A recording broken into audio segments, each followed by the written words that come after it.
The ceiling fans? They're very attractive. Previously on The Cow Whisperer.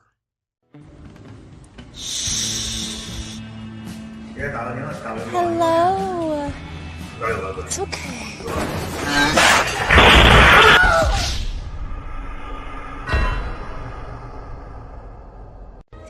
This executive order is for the Ceiling Fan Man show on YouTube on Friday nights at 6 p.m. Pacific time. Everyone needs to watch it. Hold it. This is a good one. Is everybody listening?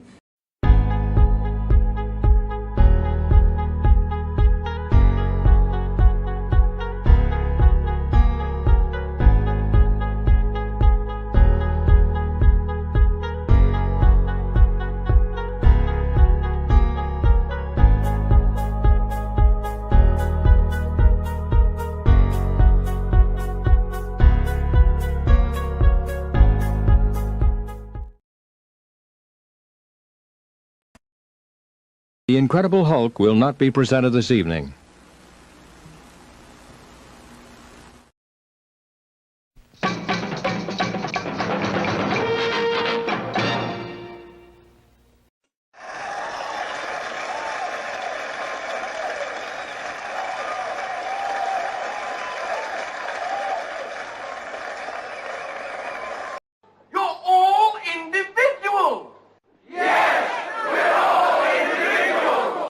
Clickety-click.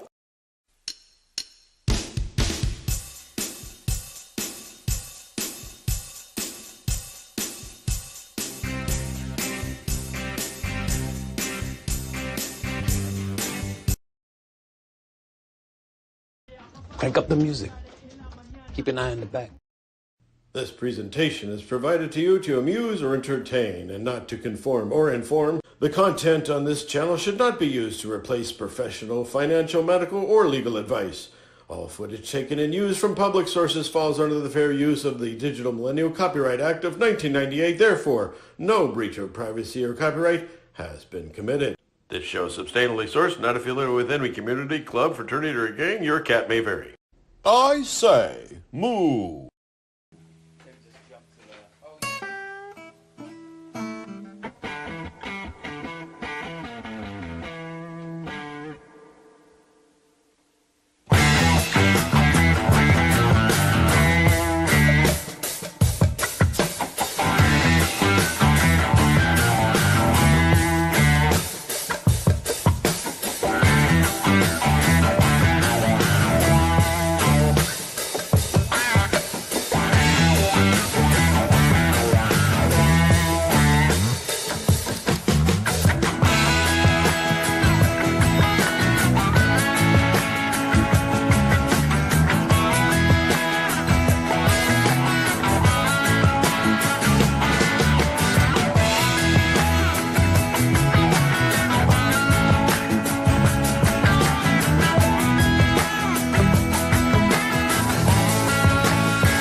Somebody asked me if glass coffins would ever be popular. Remains to be seen.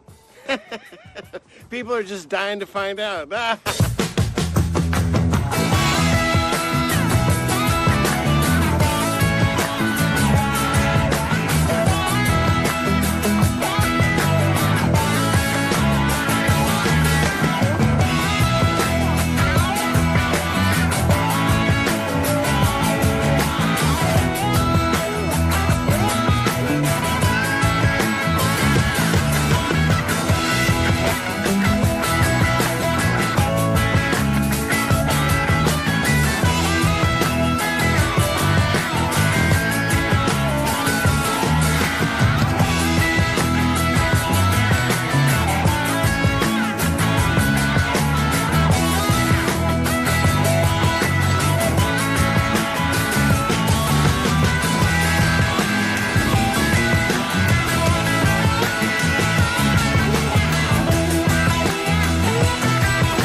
tracking continues.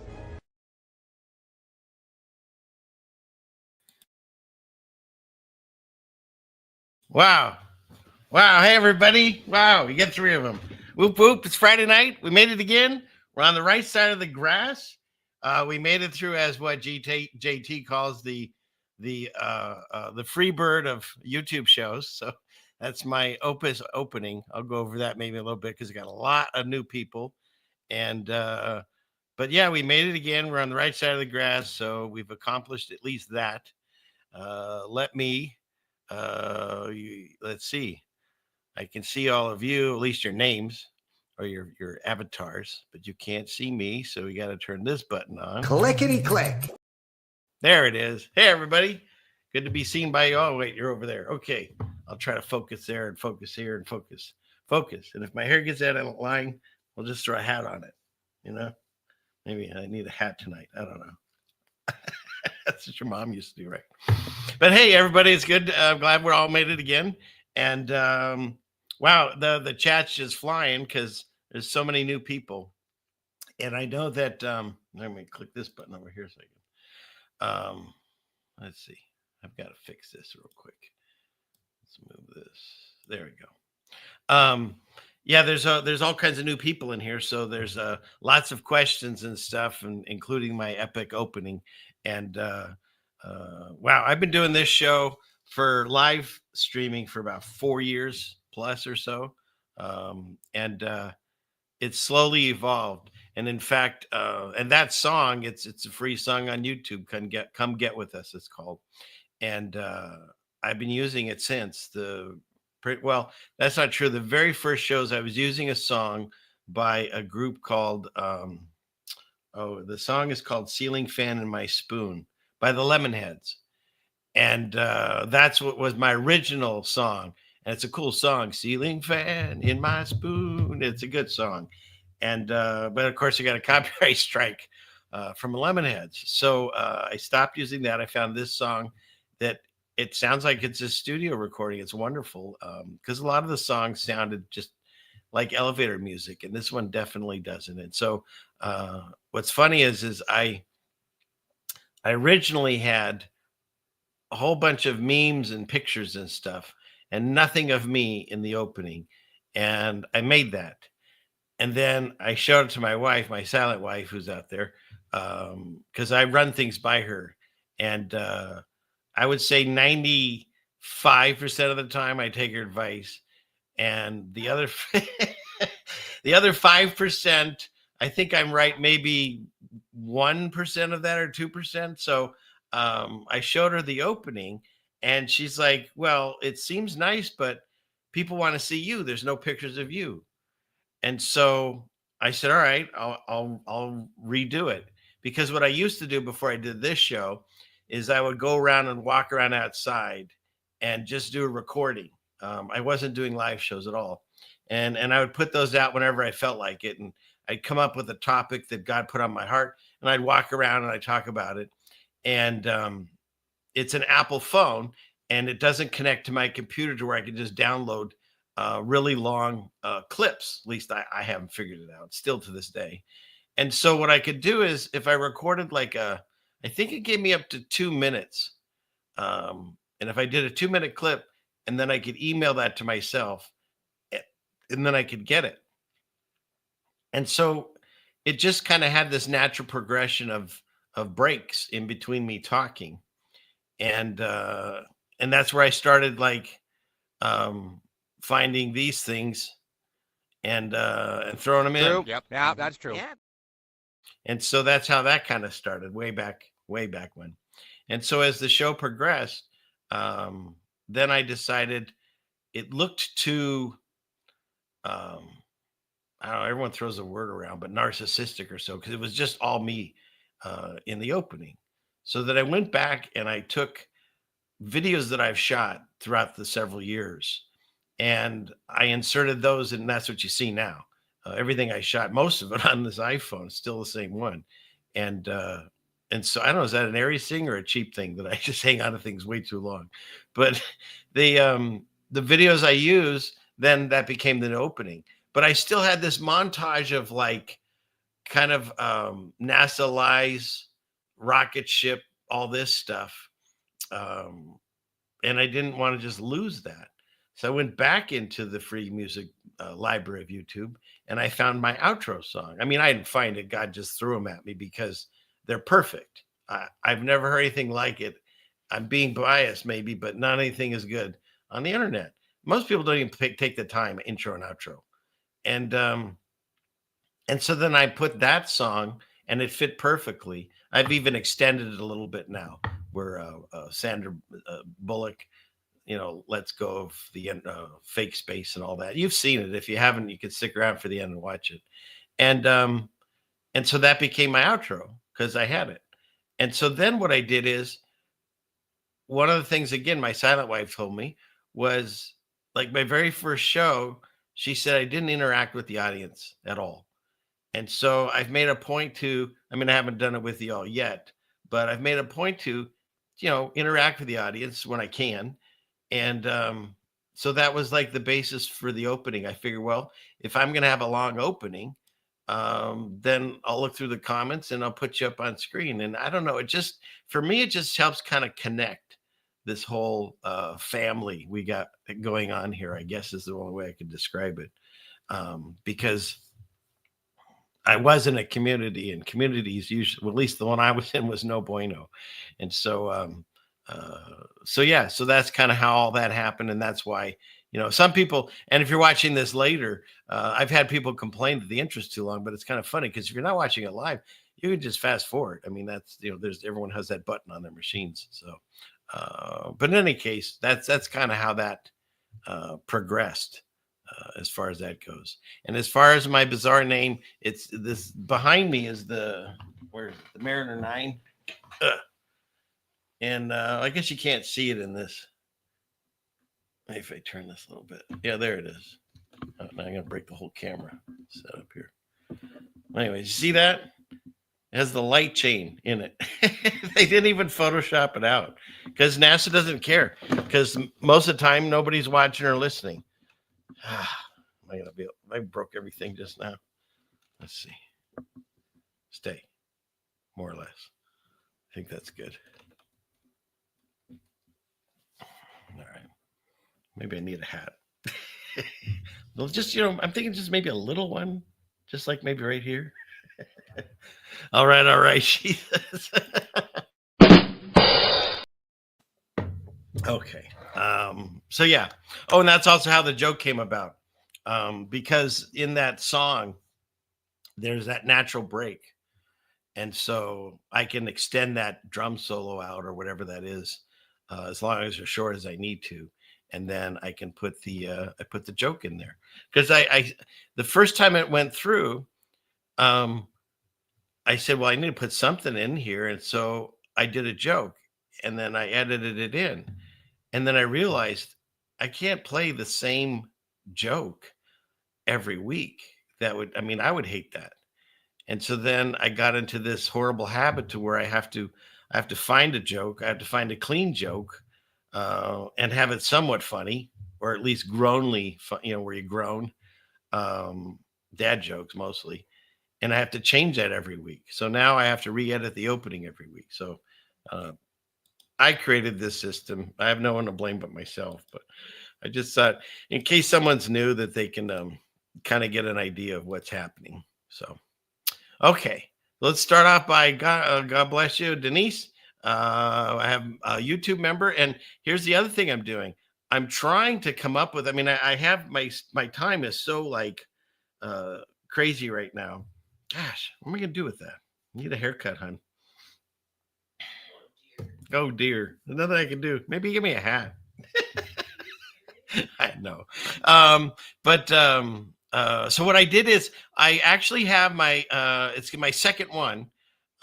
If you're a member, and I'm not making you be a member, but I want to give back to the people that have taken the time to be members. And so if you're a member, there's a show I'm going to do tomorrow. I think it's tomorrow morning, like around 8. No, I take that back. Monday morning, about 8. And because it's the time I had available, so I'm not sure even what we're going to do. We'll play some videos and talk to you, hang out, whatever. You can ask me questions. It's a members only stream. And so I want to try to give back to people that are members. So that's one of the things that I can do. So if you're around Monday morning and you have some time to kill and you remember, come on by. The link, it's on my channel already. So, but again, thank you, Denise. What is that? A dog? Is that a dog, hon? I think so. With a hat. Yeah, it's funny. It's like a furry chihuahua. All right. I'm not making fun of your dog. I'm just trying to see the avatar. Sometimes they're very small. So, all right. Let's see. Let me get all the way down to the beginning here where the comments are. All right. So where are we at? What is this? Don North. Salute. Salute. Salute. Right? You got to be careful with the salute, right? And there's like an area that you're allowed to put your hand, and you get into that real, crazy area, and you start saying that, then they get upset. YouTube doesn't like those talks either. So, so what else do we have here? Okay. Well, where should we start? I have a bunch of tabs.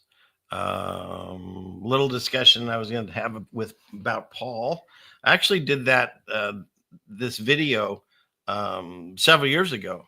I did a live stream and talked about Paul, and in that live stream, I had a game because they used to make all kinds of games too, and so I figured, well, it's mostly still relevant, and so we'll play a game tonight. It'll be fun, and then I have, of course, the King of Tabs. I've got all kinds of tabs up there, and we'll see where this goes. Oh, and I've got to grab this one new clip. I found it right as the show was starting, and let me grab that because it's fantastic. There it is. And I think it just happened to, at least just recently. What does it say? 12 hours ago. We can start there because I think it's really funny. So let's see. We go. Where's my screen share? Clickety click. And let's see. Go here and here and here. Look at that. What's that? So quiet? I wasn't trying to be quiet. So have you all seen this clip? I just saw it right before the show, and watch this. This is funny. It's hilarious. Fantastic. Mr. President, walk us through the Gaza, Mr. President. Obviously, you're concerned about the situation in Gaza. What are the hopes now to get the hospitals done? She just became a big story tonight, right? Yes, sir. Did you see that? Did you see that? I'll play it again. Watch this boom mic right here. President, obviously you're. I mean, come on. It's like the baton lady. Have you seen that video where the gal with the baton and she says it was an accident? How's this an accident? Mr. President, obviously you're. I mean, they totally aimed for him, didn't they? Didn't they? I think so. That's ridiculous. Obviously you're. Fantastic. And of course, don't forget, we're still playing along with the Q people. And look, I've got a lot of new people in my audience. So I'll give you my quick history. I had time off from work from the first time since, am I not on screen? I always like to make sure you know I'm live. Okay. Yeah. So I had time off of work for the first time. So I was like, I don't know, 13, 14 years old. And been working my whole life, even through school and all that. And so I started watching television, as we call it. And I saw something that the news, it was about Trump. He went and visited, where is it? Is it China? China or Japan, where they have the, Japan, they have the Forbidden City, like from the Planet of the Apes. And so before he goes into this place, they have a koi pond. And it's him and the Japanese leader, and the Japanese leader takes and he spoons some fish, food, and then Trump does, And then the other guy does it again. And then Trump does it. And then he empties his box, and then Trump empties his box, and then they wave and then they go off. And I was like, oh, that was, entertaining, I guess. And then later that evening on the quote, headline news stuff, they're like, look what your baby impatient president did today. And they edited it. So it shows that the Japanese leader taking the spoonful and another spoonful and Trump just dumping his box. And that's how they presented it. And I turned to my silent wife and said, hey, that's not how it happened. I watched it this morning. And that was like the beginning of my realizing the news lied to me. And then, of course, I got on board with the whole, Trump train because, they're all attacking him and he's here to save us. He's not one of them. He's this elite billionaire and he's come to take them down. And then you get into the whole Q thing and you find out that he's secretly working with JFK Jr., who's really not dead, but he's Vincent Fargo or something. And he shows up at all his meetups and stuff. And he's always Fugo, I think, something like that. And he's always there and stuff. And you get down this whole crazy rabbit hole. And then by God's grace, I fell out of it and went, holy cow. All of that is just a twisted psyop. I mean, if you look at the Q boards now, excuse me, they're still talking and waiting for the things that they told us, like whatever it was 7 years ago. They still haven't happened, trust the plan. And so immediately the Q people took this and said, everything has meaning. And they showed us and go, see what it was? It's a boom mic. Boom. Right? Sit back and trust the plan, watch the popcorn. We're all it's about to get nasty. It's going down, right? Everyone's going to jail. And it's funny because of my 1,000 tabs that I have. Where is it? It's one of these. See if I can even find it. Maybe we'll just have to wait till we get there. But I check in with the Q people every once in a while, see what they're up to. I'll give you a little preview of what we're going to see tonight. If I can find this other thing. It's not there. Where is it? This I don't know. We probably can't find it. So I'll have to wait till we get there. But there, oh, here it is. That wasn't so hard. There. See? So and they always talk, you think Jesus talks in parables. The Q people talk in ways that you'll never be able to understand. Study and understand the map. It holds the key that will unlock the portal doors. And so here's this post. See, this is all the way from 2018, right? And they're reposting these things. You're missing the connections. Continue to build the map, all caps. Map provides the key in red. Key spreads the truth. Truth shines the light. Light saves humanity. Sounds like a song. Future proves past. That was an X-Men movie. And then trust the plan. And he always signs it with the Q, And and this for people, if you want to know what this isn't Wigga one Wigga. This is where we go one, we go all. So see, I'm up on the lingo too. But it's the same stuff over and over and over. It's another thing to just keep you trapped. Like with the Flat Earth group, same thing. They just trap you in one spot and hope you never move on. But I did. And so I just thought it was funny because they immediately say, oh, meaning to everything, boom. Right? Mr. President, obviously you're... or I just saw somebody say, you're right, as Jen would say, where is he? This boom, baby, boom, baby, boom, baby. I'll stop this for a second. So yeah, I thought that was pretty funny. That just happened. So yeah. All right. Let's see. Yeah, anywhere they put a Q is a psyop, right? But yeah, they keep saying it that everyone's getting busted and getting arrested and stuff. And if you say, wait, they didn't, they go, oh no, look, first they had everyone gets a cast on their leg and they show you pictures of that. And then they say, oh, the real one was taken away and killed at Gitmo. And they've thrown in a fake one. Like, what would be the point? If we're really supposed to expose all this and get rid of it all, arrest them and do the tribunals or whatever you're going to do. Don't like then put in a fake one, a robot or a clone or whatever, and then continue the lie like it makes no sense. And that's why when people tell me that, Trump's here to save us and stuff, again, I went through it. I understand how it works now. He's the guy that started Space Force. And if you're with me long enough, I don't know if there's still anyone, maybe some new people, but I don't think so. Most everyone that's with me knows that NASA lies to you.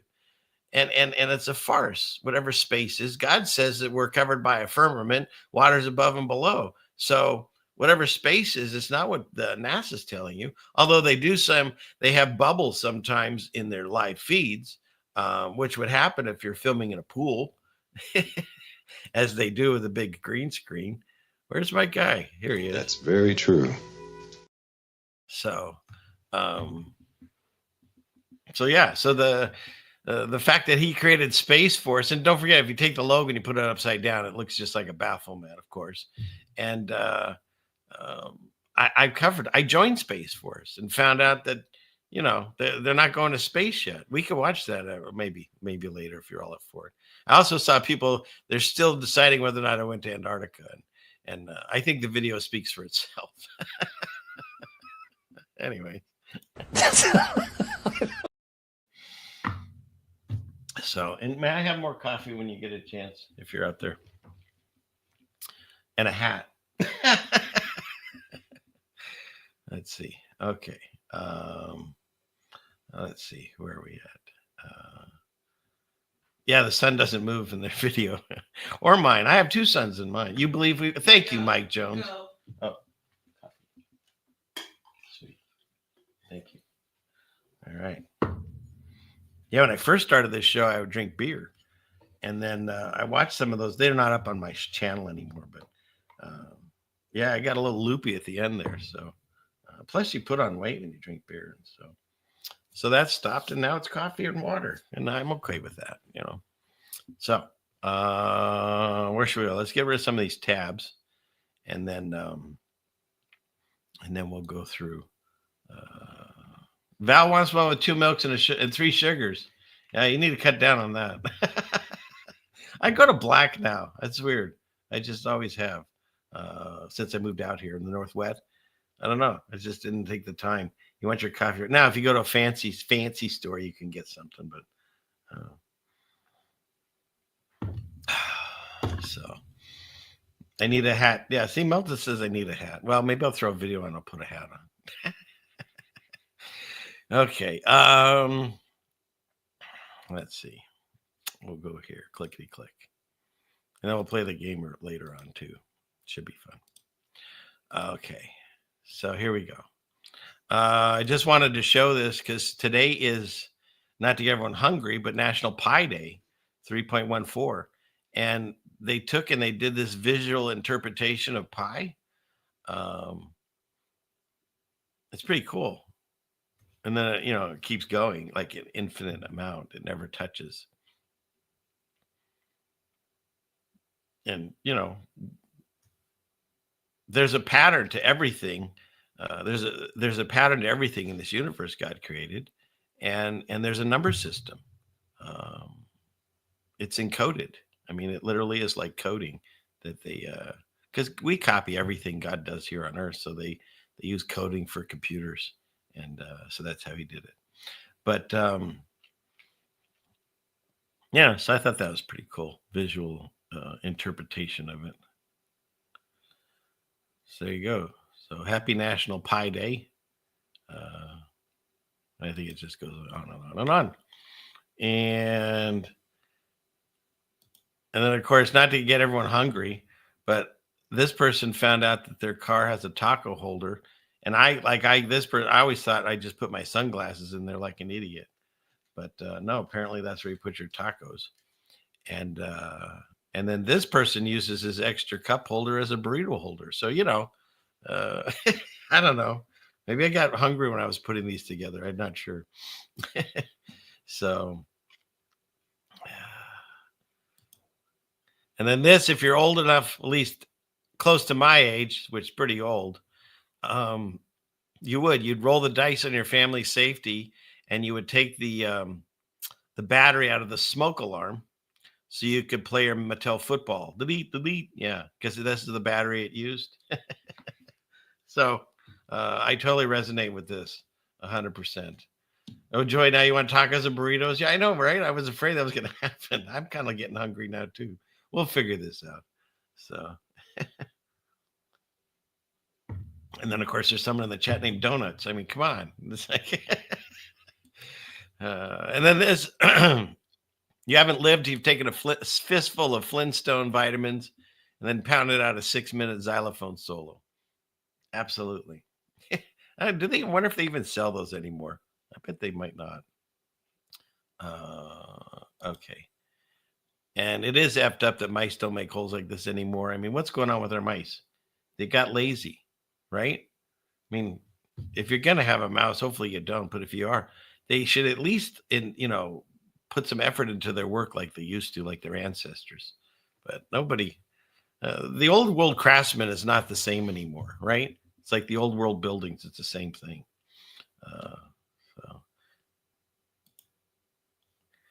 And this one cracked me up. And in fact, I even got a hold of my mother and talked to her about this, because when I was a kid, I used to really kind of irritate her, shocking.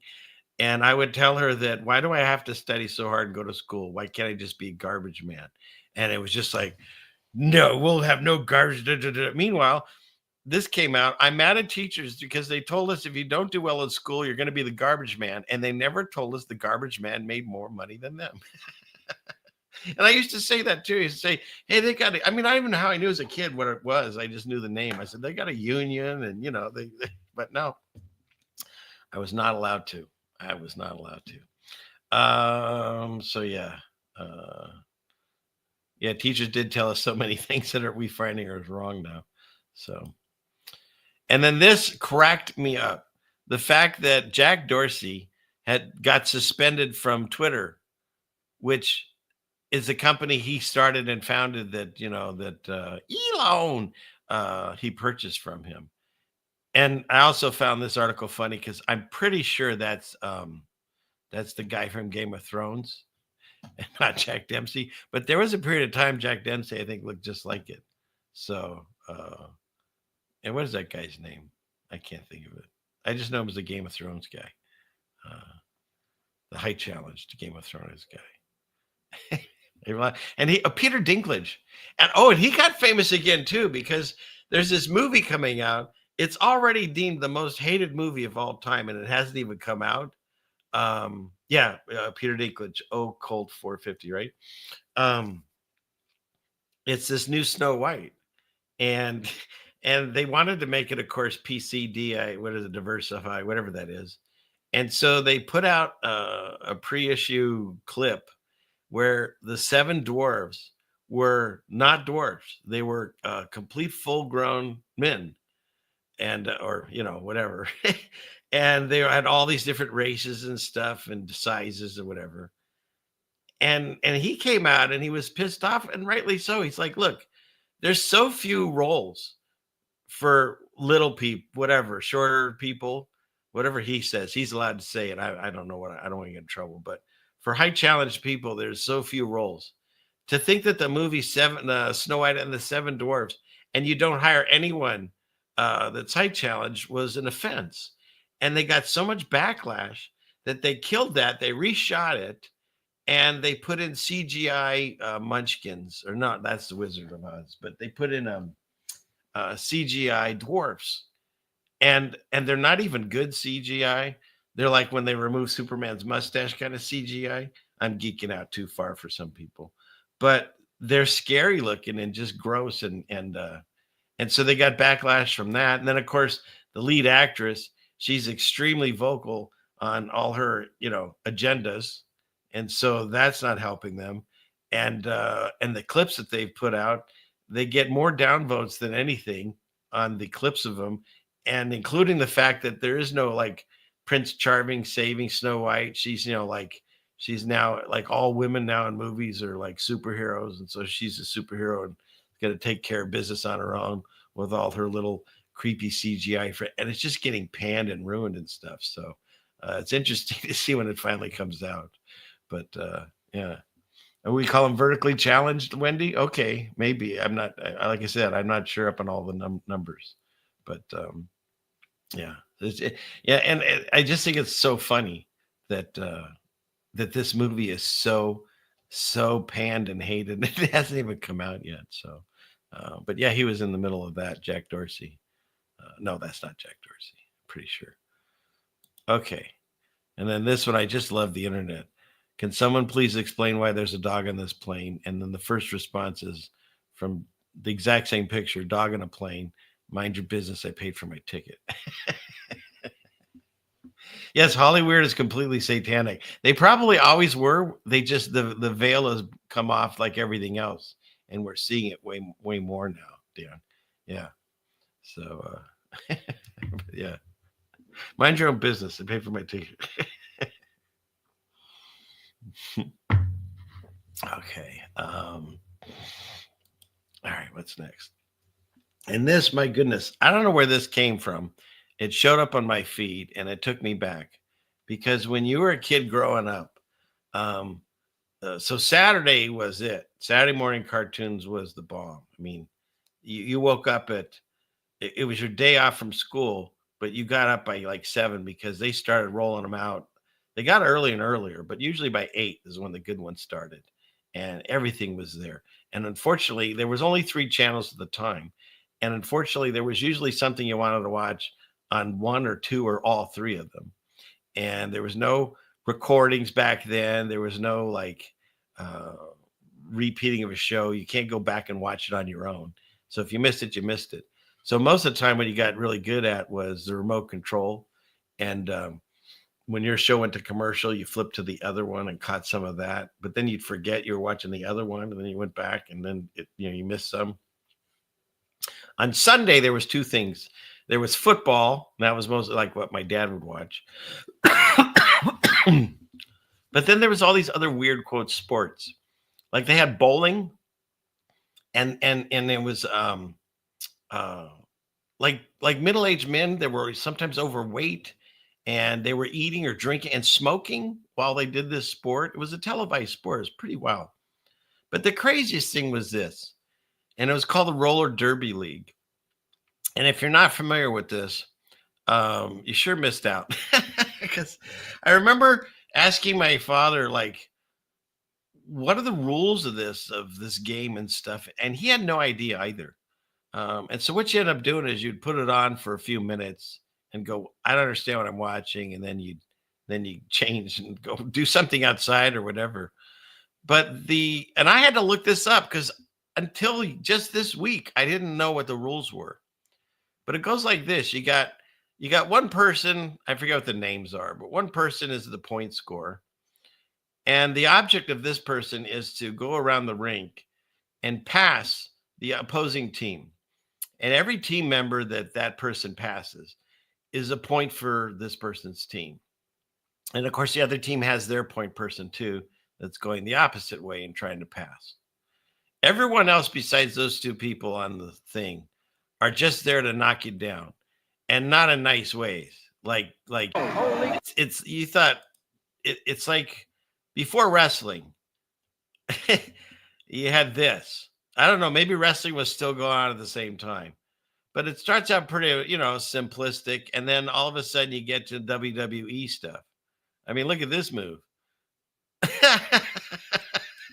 So I'm like, you never knew what was going on, but it's like people that go to the racetrack and they watch the cars go around. They're not watching to see how cool it looks as a car goes by for 2 seconds. They're looking for the accidents, right? And I think that's what this was. And sometimes they take out the refs and stuff, and that was his own teammate. It's like it was chaotic. It didn't make any sense. And this was a sport on national television. I'm kidding you. We had nothing to watch. You think you have nothing to watch then? We had absolutely nothing to watch then.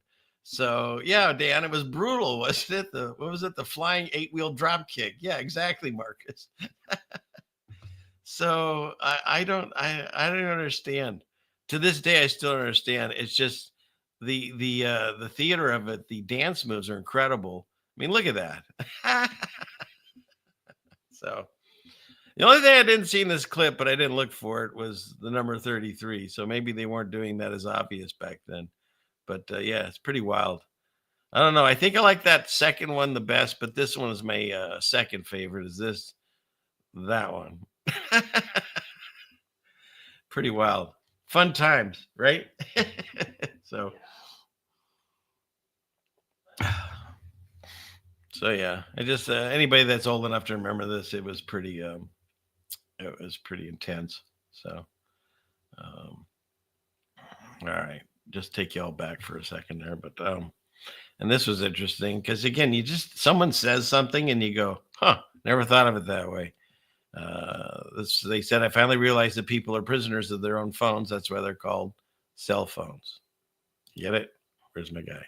There he is.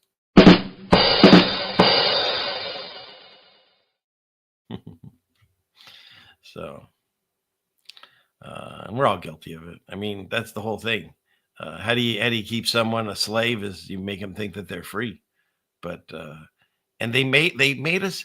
That's the beauty of it. The people that are running this, whatever this is going on in the earth, and I'm not stereotyping. Okay, I'm just saying the people running it are cheap. And the reason I say that is they're making us pay for everything, right? We bought these cell phones that everyone walks around with and they're tracked with all the time. We paid for all the cameras that everyone's putting up. We pay for the Alexas and the and all the things, that listening devices that are in our houses now and stuff. They're doing this amazing way of taking us to the new world order with the total surveillance, and they're having us as a society pay for it. I mean, it's a genius plan. It really is. And the things that we didn't quite quote pay for, like say all the traffic cams are putting up and the cameras all over the cities and stuff, they took out of the taxes of the stuff that we worked for. So no, we still paid for that too. It's pretty wild, you know. And we see all these movies where they say they're trying to take us to this dystopian future where they watch us all the time. Well, we're getting there already, and we just don't even know it, right? Social credit system, they say, is working in China. The machinery is in place here. They just haven't turned it on yet. It's a slow boil of the frog. They've got to take their time. They can't just immediately do it. So anyways, let's see. Oh, and let's see, for my Australian friends, I occasionally like to throw some Australian news in there because I'm getting quite a few people that watch me from Australia. It's pretty awesome. Crikey! It's news for Australians, mate. Good day. Here's your news, straight from Australia. We once were a prison colony, and now we got separated into many colonies. I've lost my accent. Crikey! Those look mountainous. Oh. Wow! You'll have to learn not only to drive on the wrong side of the road, but upside down. Bonza!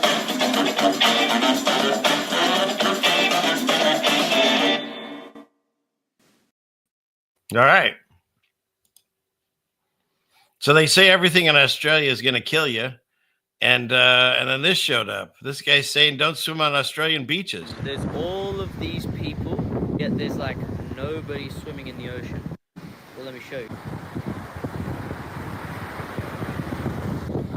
This is genuinely the most blue bottles I've seen on any beach, like ever.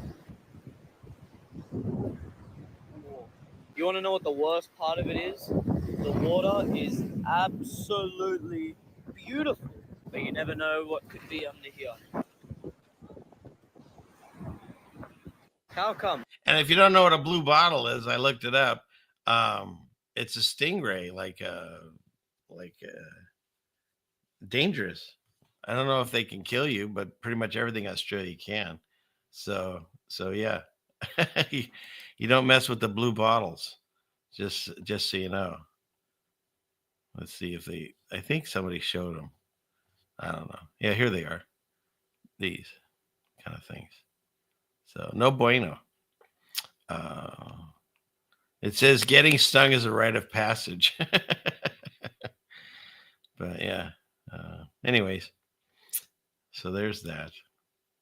Yeah, in Australia, everything can kill you. And then I don't know, is anyone talking about this? I always seem to find these weird articles that I haven't heard anywhere else. That this is going on in Texas at the Texas Tech campus.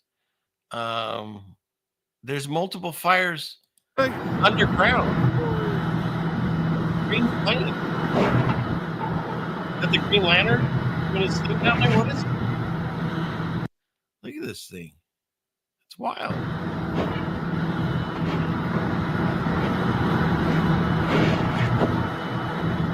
That your alma mater.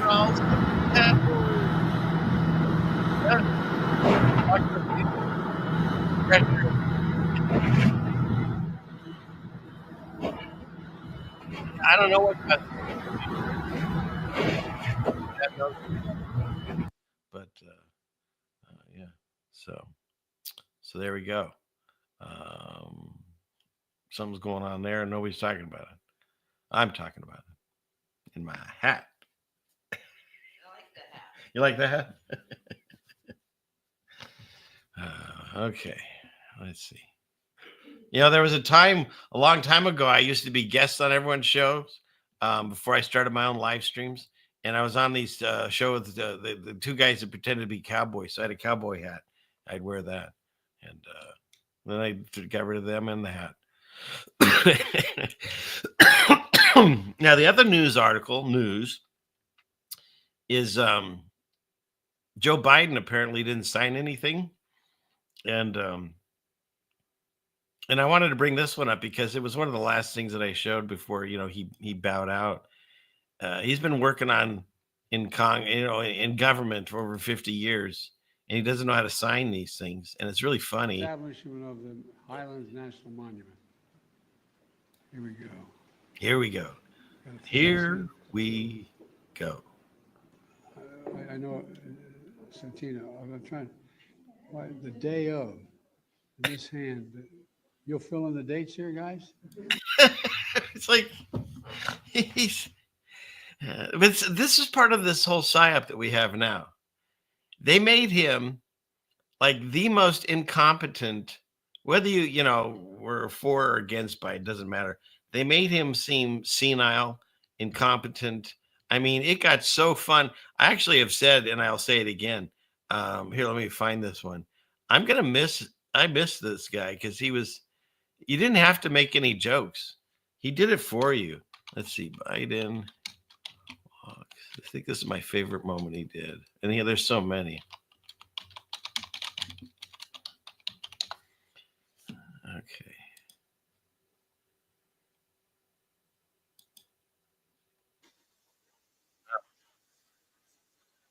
All right.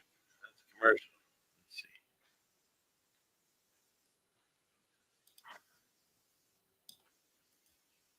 Let's see. Okay. Clickety click.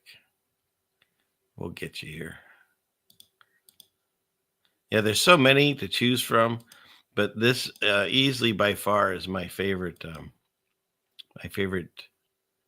moment in Biden's history. And he clickety click. Let's see, here. Here he is. He gave this speech at the Amazon rainforest, from the Amazon rainforest. And then when he got done, he turned around and he walked off into the wilderness, literally into the jungle. Like there's no path or anything.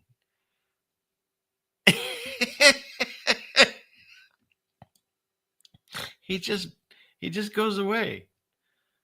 It's so funny. I mean, there's somebody obviously back there, but it's just so bizarre because this whole time he's speaking in front of his reporters, and then it's kind of like when Homer Simpson fades off into that hedge. There he goes. Nobody knows where he went. It's pretty funny. But all right, enough of that. Let's get back into what we're talking about. So he apparently the new controversy now is most everything he signed, including all those pardons he did at the very end, he did with a thing called AutoPen, where they take your one signature, and I don't even know if this even shows it properly, but it, you take this one signature and it's a computer program and it just mimics it. And they say most everything he signed was this way. And the way that you know that that it happened is because they take the signatures and put them on top of each other and they're identical. They haven't even, there's no changes in it. And so, of course, now they're questioning the legitimacy of the things that he signed and all that. But I was talking about this back when he was leaving, about his pardoning. And I looked into, how many people he pardoned. And when you go through the list of people that got pardoned by presidents, and you could see like James Monroe got up there in the 400s, and we were, that's about as high as they went for a long time. Andrew Johnson, for some reason, he pardoned over 8,000 people, but who knows what was going on then? Was it wars and stuff? Pardons for ex-Confederates, I guess. So that's what it is. So the Civil War caused him to get such a high number. But then when you get into modern times, from Nixon on, 400, 500, 400, and then Barack did 1927, and the first Trump presidency did 1,700, and then here's Joe Biden, 8,064. And they want to add to you and let you know, well, and again, they're not telling you, they're saying possibly 6,500 of those were marijuana possession. And if that's true, great, because, they shouldn't have been whatever, unless they're dealing, then that's a whole other issue. But if that's true, that's probably was a good thing. But that still leaves like almost, say, 2,000 or 1,500 that he supposedly did. And now they're saying all of them were done with this fake pen. So I don't know. It's more just nonsense. More stuff for us to like get upset over and worry about and all that. But it's part of the theater. We just have to know that. Like this guy, he's a former McDonald's employee and he opened up a car dealership. Did y'all see that when he was on the White House lawn and he bought a Tesla? And so, I get people, YouTube sends people and ask if I want to like sponsor their products and stuff. And I always turn them down, but there's this new sponsor I'm considering. It's this new dealership. Tesla. Going on now at the White House Tesla Auto Mall. It's the biggest sale of the year. Very safe. It's very strong, heavy. It's all steel, stainless steel. Come on down to Pennsylvania Avenue, just off Route 29, to get our best deal ever on a brand new Tesla. I want to make a good deal here. They have one, which is $35,000, which is pretty low. Get a Model 1 with a different panel and everything's computer. This is a different panel than I've had. Everything's computer. So don't waste your time going to those other Tesla dealerships with riots and flaming cyber trucks. You gotta come down to White House Tesla Auto Mall. I love Tesla. You gotta come down to White House Tesla Auto Mall. This is really amazing. Tesla. Tesla. I mean, how funny is that? This it even says the name wrong. House Tesla Auto Mall. I love Tesla. You gotta come down to White House Tesla Auto Mall. So, yeah. So maybe I'll do a sponsorship with Tesla Auto Mall. Tesla, not Tesla. And then I can work with Elon. So, all right. Now, let me stop for a second here. I need to get rid of that tab and that tab. And then I need to comment on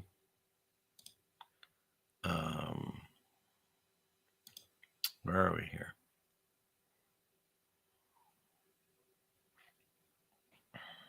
I don't know who else came in late, but you announced it, and so I saw you. The question is, you're tardy. Do you feel tardy? I don't feel tardy. I don't feel tardy. Because, all of us feel a little tardy sometimes. Maybe we should make that my next song. We all feel a little tardy sometimes. So, okay. What's next? Let's see. Let me go back up into these things here. Now, I've also made this comment before. So think about this. For those of us that are no longer watching televised vision news and stuff, we went to alternate media, right? Went into Twitter and or X and different social media sites. I never did the whole TikTok thing, but a lot of people went there, and then YouTube, right? And everyone's got a podcast. I think Mike Obama and his brother now have a podcast. Everyone's got one now, and so it makes sense that not only are there people here that have infiltrated these channels to again get you caught up in a lie and not continue to seek the truth. The way in life is Jesus, but they keep you from avoiding these things by throwing all these smoke and mirrors things, and they pretend they're on your side. But I also believe a couple of things. I believe the living space that we live in is much smaller than they make us believe. I believe there's a lot less people alive than they say that they want you to believe. And part of the reasoning that I have with this is so many people, not just myself, but other people in my real life and other people I've talked to on YouTube, they've all either have a connection to or have met somebody famous in either music or acting or politics, something. And so the fact that so many of Hollywood and now political theater has moved into podcasts and stuff on YouTube, like Forrest Tucker's there, and Bill O'Reilly's there, and Megyn Kelly's there, and Roseanne Barr, and Joe Rogan, and they've moved all of Hollywood and politics into these areas, so that way they can pretend to also be one of you, like they did when they were a politician on televised vision. Which means it tells me that they also, on some level, they watch us, or they have someone watching and reporting to them. And I've always said this, but I couldn't prove it until President Trump posted this. This is actually on his what do you call it, Trump News or whatever the thing he has. See, like I've even talked with this lady, Juanita Broderick, and he posted this because on all the internet sites and stuff, they talk about this. I've never bought into it, but I think it's funny, and he's posting this, which means he's heard about it, right? So to me, it's just another proof that they watch us. And so I'm sure, he's been watching my channel for a long time. And I know Elon is. Someone actually on Twitter took my Elon video, the music video I did of him, and sent it to Elon. And I know he saw it because that person said he got blocked. And in fact, back in my old days, before I was even anything close to knowing what YouTube did, my wife and I were on Twitter, and we had a couple things happen to us. For me, I posted, I'll never forget, it was a cartoon by that guy, a political cartoonist. And it showed, I think it was Trump or Bill Barr or something. And he was roping and arresting like Obama and a bunch of people. He was like a cowboy, right? And the way Twitter works is if you happen to catch someone's tweet and you're the first comment, then it kind of blows up.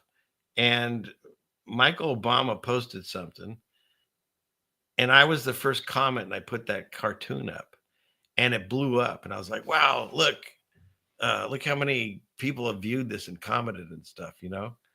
And then my second claim to fame was there was a picture of um, the one Rothschilds, the old guy that looks like Mr. Burns on The Simpsons. And it said, like, you didn't know this guy, but these are all the horrible things he does and stuff. And I posted that on a comment that was it his grandson? I think. Yeah, his grandson had a Twitter thing and he tweeted something and I posted that and he blocked me. And so I was like, you know, walking around crowing, hey, I got blocked by was it Jacob Rothschild, one of them. And but then of course, you know, the silent wife always has to up me. And what did she do? They were discussing politics on some thread, Trump, of course. And this guy from Canada says his opinion. And my wife just wrote the simplest comment, which, you know, was a funny comment. And she said, who cares what Canada thinks? And that thing blew up out of the stratosphere. I mean, I don't even know how many people commented and stuff. And most of it was hateful. They all hated her for saying it. They were saying the nastiest, meanest things. So so that was our experience in Twitterland, X, back in the day. And now, like I said, I can prove that they watch YouTubes and stuff because this right here to me is proof. So yeah, I was blocked by a Rothschild. Isn't that something, Duke Nukem? I got that on my resume. And Rose just got here. You're late too. So, oh, fine. Where is it? I just had it. You're tardy. I don't feel tardy. So, all right. So there you go. So that's it. Let's see. What's next? And then, of course, there's so much news at McDonald's. First of all, you shouldn't eat there because they tell you straight up it's poison. Like in California, they've got warning labels on the doors saying that there's cancerous stuff and whatever. And then you can listen to the dark YouTube web where they tell you that Soylent Green is going on there. So it's just no bueno. You know, I don't know if that's your poison you choose. That's, you know, we all have our battles we face. But in addition to that, now McDonald's is testing facial recognition in its drive-thrus. So they put AI, they put computers in, a bunch of kiosks and stuff, and now they're going to have facial recognition. Because don't forget, they're the one that caught the not the bomber, what was it? The CEO shooter, right? So yeah. So coming soon to a theater near you. You got McDonald's doing the facial recognition. I told you, they say it's live in China, and it's not live here yet, but it's in place. They're just waiting. Okay. So let's see. Let's get rid of that. And then this one was shocking to me. So, because I always double check articles and stuff, but this is true. And it was interesting. The first reason that I saw that this was potentially a real article was the very first comment. This has been viewed 4 million times now. Is Elon Musk. Elon. So what you have here is the Maui police chief, who's the one that, you know, they say gave orders and trapped victims in the Lahaina fire. He's now been named a co-conspirator in that Diddy case. And he was also the incident commander during the Las Vegas shooting. And he did some horrible things, you know, with the whole Diddy parties, I guess. But yet then even after that, he was still named chief of the Maui police before the fires happened. And so,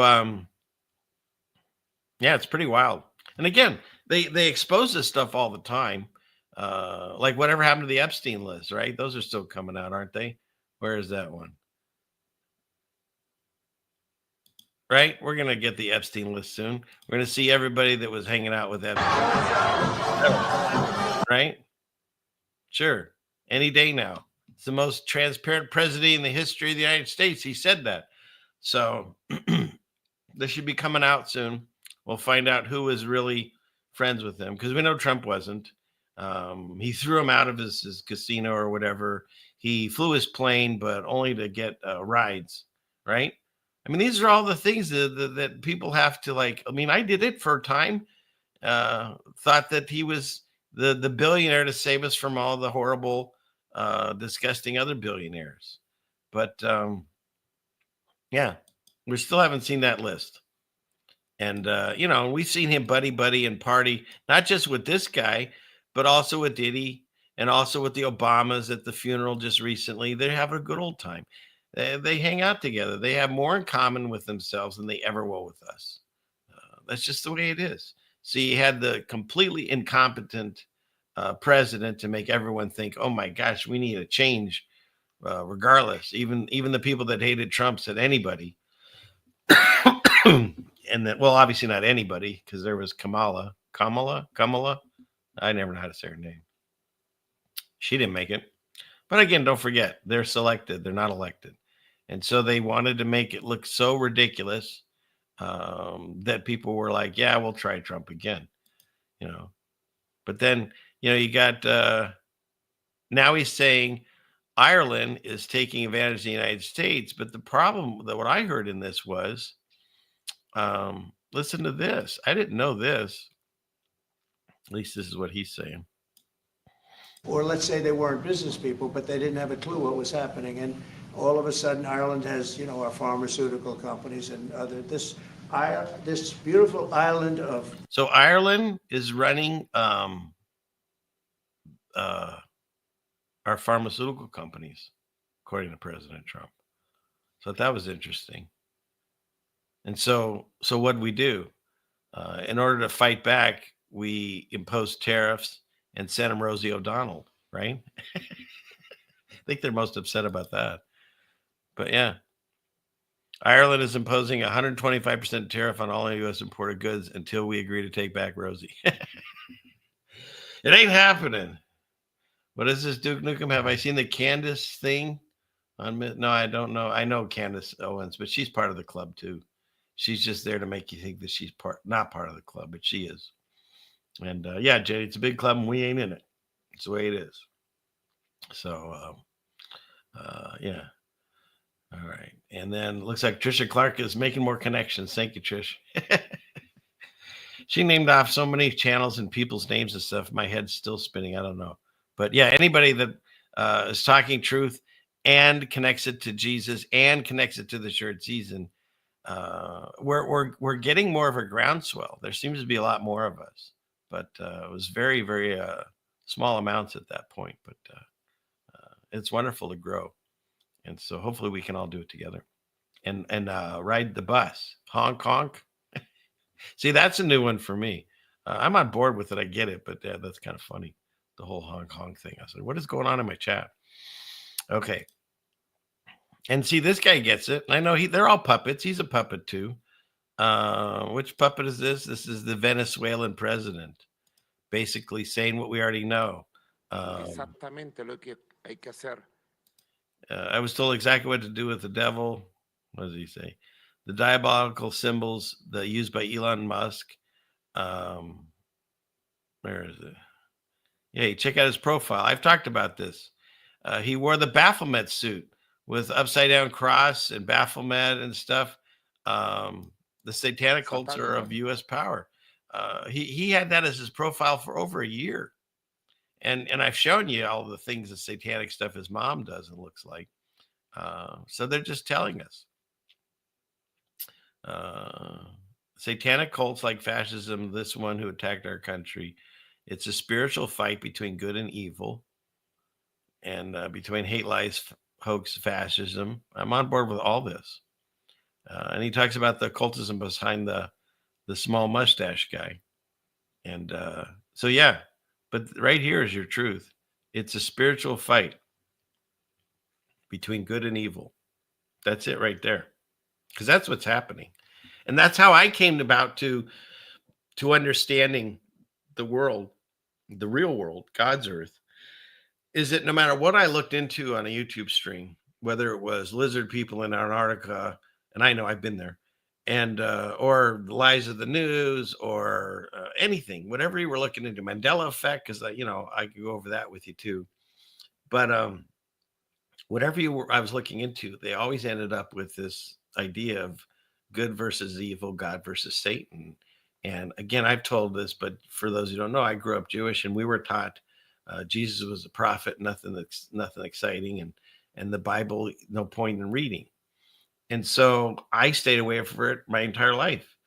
And then all these streams kept ending with this discussion, and most of them would tell you don't read the Bible. And so, well, that's always been the thing with me. If you tell me not to do something, well, then I'm going to go find out what's going on. My mom used to joke that she'd say that something was hot, and I'd go test it to make sure and see if she was telling the truth or not. And so that's how I came to find God. I started reading the Bible, and then, of course, I made my connection to God. But I've said this before, you don't need the Bible in order to make your connection to God. What the Bible does is it's basic instructions before leaving Earth. It helps you. It's got history in it. I mean, to this day, they still use it as our history. And there's provable things that have happened in the past that are in the Bible. And then it also kind of gives you an idea of like where we're heading, and how things repeat themselves, and ways that you can learn from the past experiences of the Bible to then change your life in the correct course.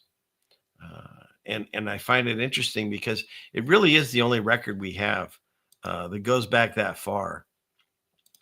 Let me stop that. Because most of the books and stuff that we have nowadays, they don't go back past, say, the 1800s. There's a lot of discussions. And of course, there's also discussions on whether or not they tell you the truth, obviously. And as we're finding, they're not telling us the truth. And I have, where's this one picture? Hang on a second. It's that one. I was gifted this Bible from the 1800s. I mean, it's truly a museum piece, work of art. It has all the books in it, and it even has the apocryphy. I think that's how you say it. I always say it wrong, but I think I got it nailed at that time. So it has all those books in it too. And one of the things it has on it is this page. I thought I'd bring it up again because I haven't shown it in a while. There. Can you see that? So it's a chronological index over the years from the times of Adam unto Christ, provided by scriptures and the coalition of diverse authors. And so you can read through this, and it talks about each year, and from Adam to Noah's flood, and how each person, how old they were, and then it goes from Noah to Abraham. And this interesting thing about this too, I was just talking to my wife about this. God floods the earth, right? Complete destruction. The only people alive was Noah and his family. That's it. And so from that, they repopulate the earth. But between that moment and Abraham departing from Chaldea was 422 years. So now think about that. Noah's family saw the complete destruction of everything on earth. Every man, woman, and child dead. All animals except what they brought dead. Everything gone. And then they were survived by God's grace. They saw all that go down. And so only like 400 years. Oh, there's no link to this. It's a Bible I have. You could send me an email. I could send you a picture of this, I guess. ceilingfanman2020@gmail.com.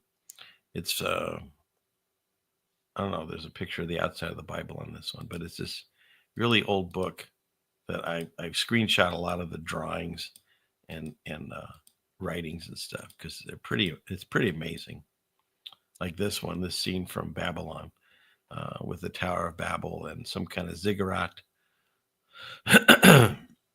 but these structures are massive.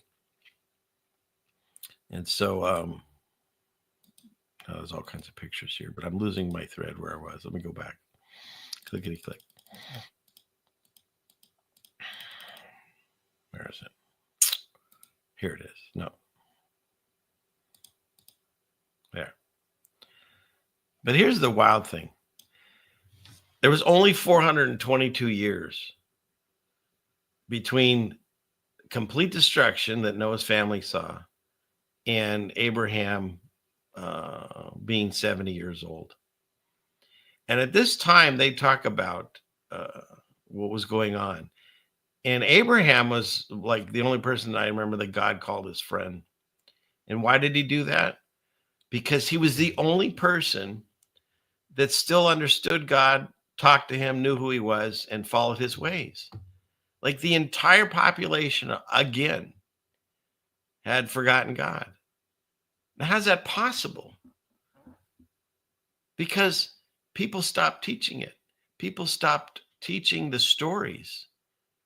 That's the only way it's possible, is that the people that were supposed to be handing down these stories to the next generation stopped doing it, or the next generation stopped listening. Because it doesn't make any sense. If you honestly saw worldwide destruction, how could you ever forget about God? And why wouldn't you make sure that you taught it to your children and your children's children and so on and so on? So at some point, they forsake him again. And the reason these stories are important is because you can read the Bible and see this happens time and time again. And as where's my gal? And so it's on here somewhere. It's not even. Oh, and so here we are finding ourselves. Here we are. And so here we are. I don't even know if that was worth it.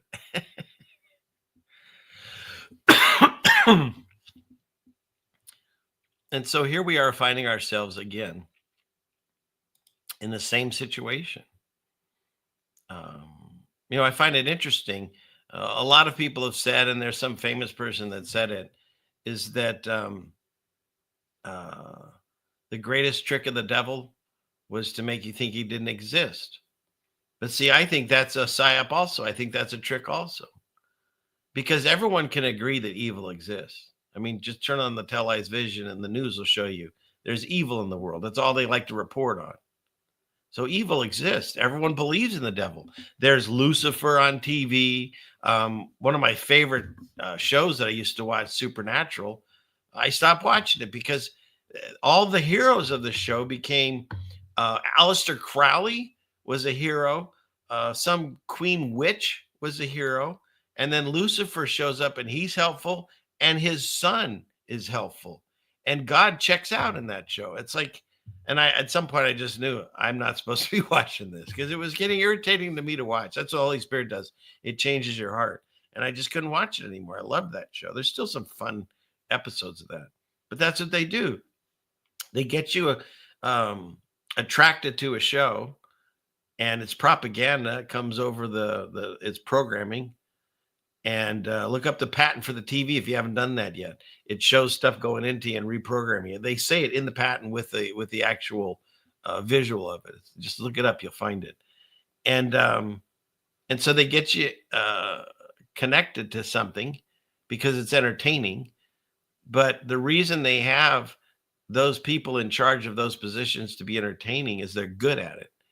And so in order to be good at it, they sell their soul. I know it sounds crazy, but it's true. You can watch them tell you. Bob Dylan did a whole interview on it. There's multiple times they tell you. And the audience just laughs. I played one last week with Brad Pitt, and the audience just laughs. Fine, whatever. But that's how this works. We have free will. But if we give away our consent and they tell you straight up, I'm a deceiver lurking for Satan, and we just laugh and continue to watch their stuff, we've given their consent. And that's when they hit you with the propaganda and stuff. I always say season 2 is when they really nail you with all this stuff. And so, and so that's how this whole thing works. And so it's not the fact that the greatest trick of the devil is that he doesn't exist. The greatest trick, I believe, of the devil is to make you think God doesn't exist, right? Because everyone believes in evil and everyone believes in Satan. Like I said, he's got all kinds of TV shows in his honor. But no, they made you believe God doesn't exist. So isn't that interesting? It's like having half of the battery, right? You can have one half, you need the other half. It doesn't work. And so that's the greatest trick. And so we're seeing it again, just like happened in the 422 years and 10 days, as this says, between when this happened, the flood, and Abraham being 70. They've forgotten God, everyone. He said there was no righteous people except Abraham. And what did he do when he left?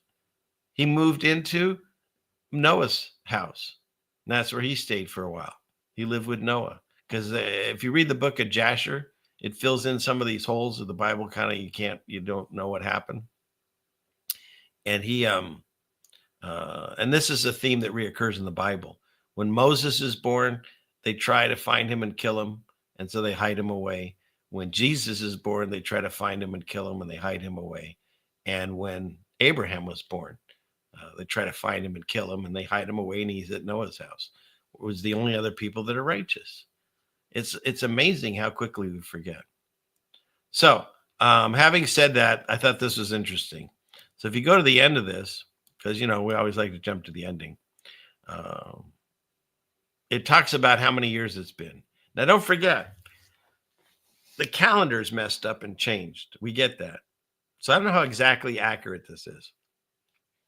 But at the time of this writing, in 1870, it says the whole sum and number of years from the beginning of the world to the end of the year, Lord our God, 1870, are 5,844 years and 6 months. So there's a couple things about this. If you're, let's see, let me grab this. If you were to take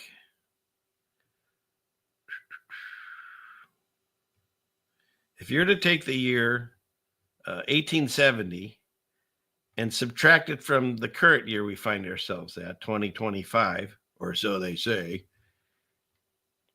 that gives you 155. Okay?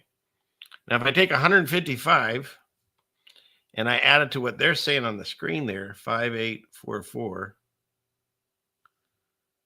you get 5,999, which would mean next year is exactly 6,000 years. I don't know what that means. It might not mean anything because, like I said, the calendar's all messed up and stuff. I just thought that was interesting. Next year is exactly 6,000 years, or it might even be halfway through this year because this also says 6 months. So depending on when they started, I don't know. I just thought it was interesting. Val says, I hope this ends soon. I've had those thoughts too. But here's what I'll say about that. Let me get out of this. Here's what I'll say about that. And in fact, I think JT said it on one of his streams here, on his TikToks. I thought this is a really good way of presenting it. Let me show his first.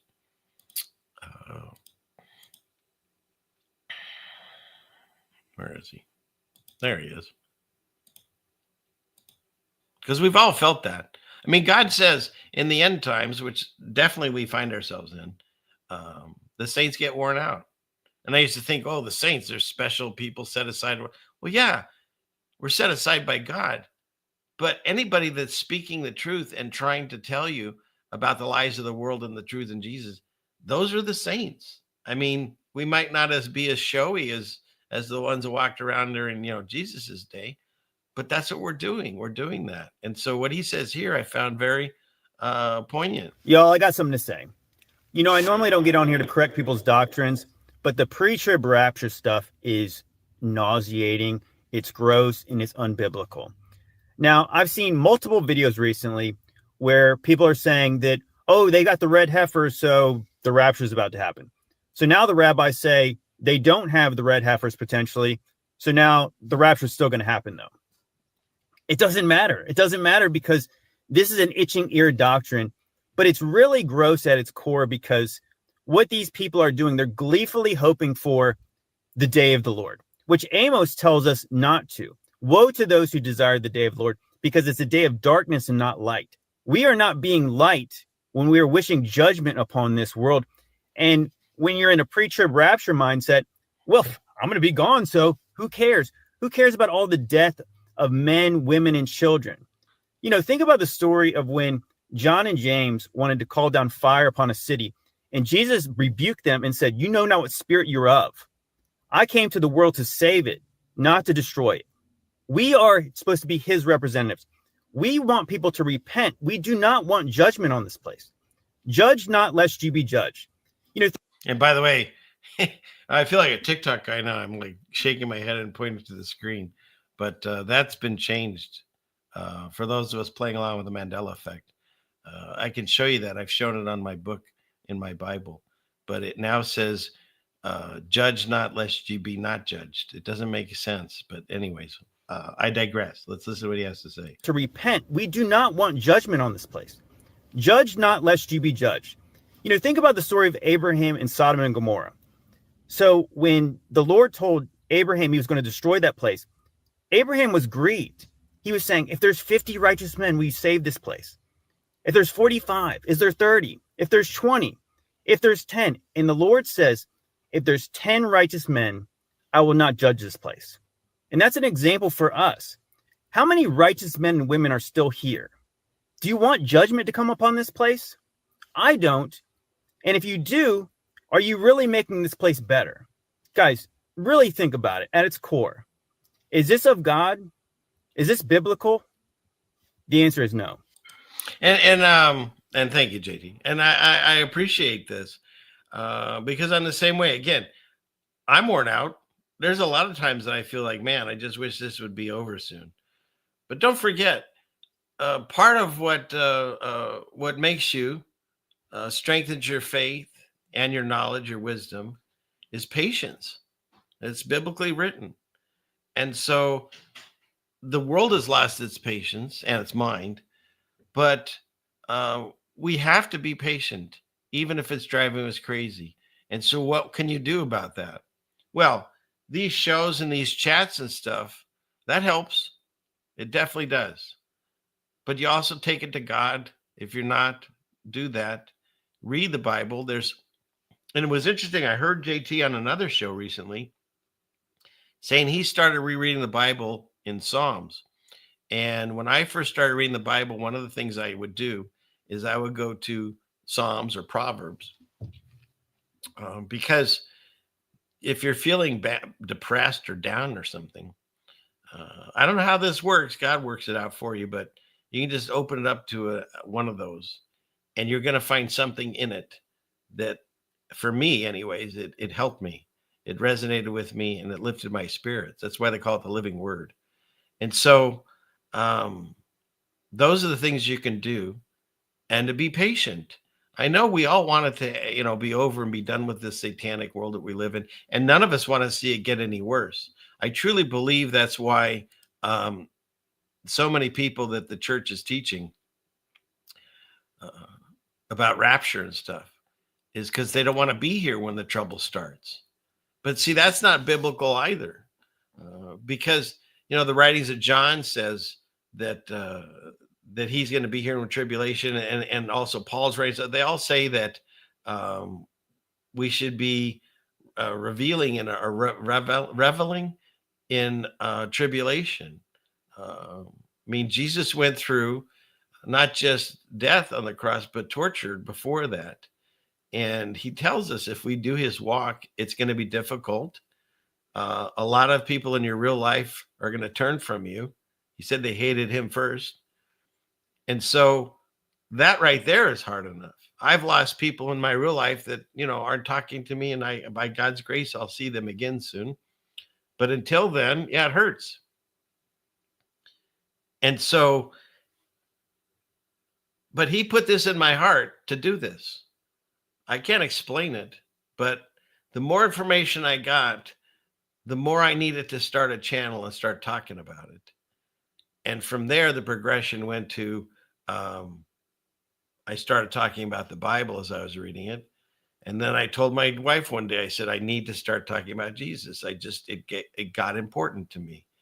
And I can't explain how these things happen. It's just that progression happens. And so I do this. I mean, it's nice. I do get some people that support me, and I have members and things, and Patreon people and stuff. And there are people that do buy my wife's soaps, which, by the way, let me put in my shameless plug right now. There are people that help and support me somewhat financially on this, because there are expenses that come with running this show. But that's not why I do it. I can't make a living off of this. I don't know anyone that can. But I find the more you talk about God and stuff, the more you're sort of shadow banned across channels.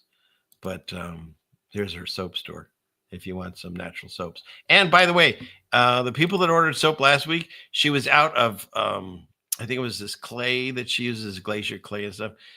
She got it in. She's going to be making soap, and I should have it out by Monday, because I'm the advertising and shipping department. So just so you know. But yeah, you'll never have a better soap. It's nice and clean. Doesn't have all the chemicals that you get in the soaps in the stores, and it helps me. It helps support the show and this family. So, anyways, back to the show.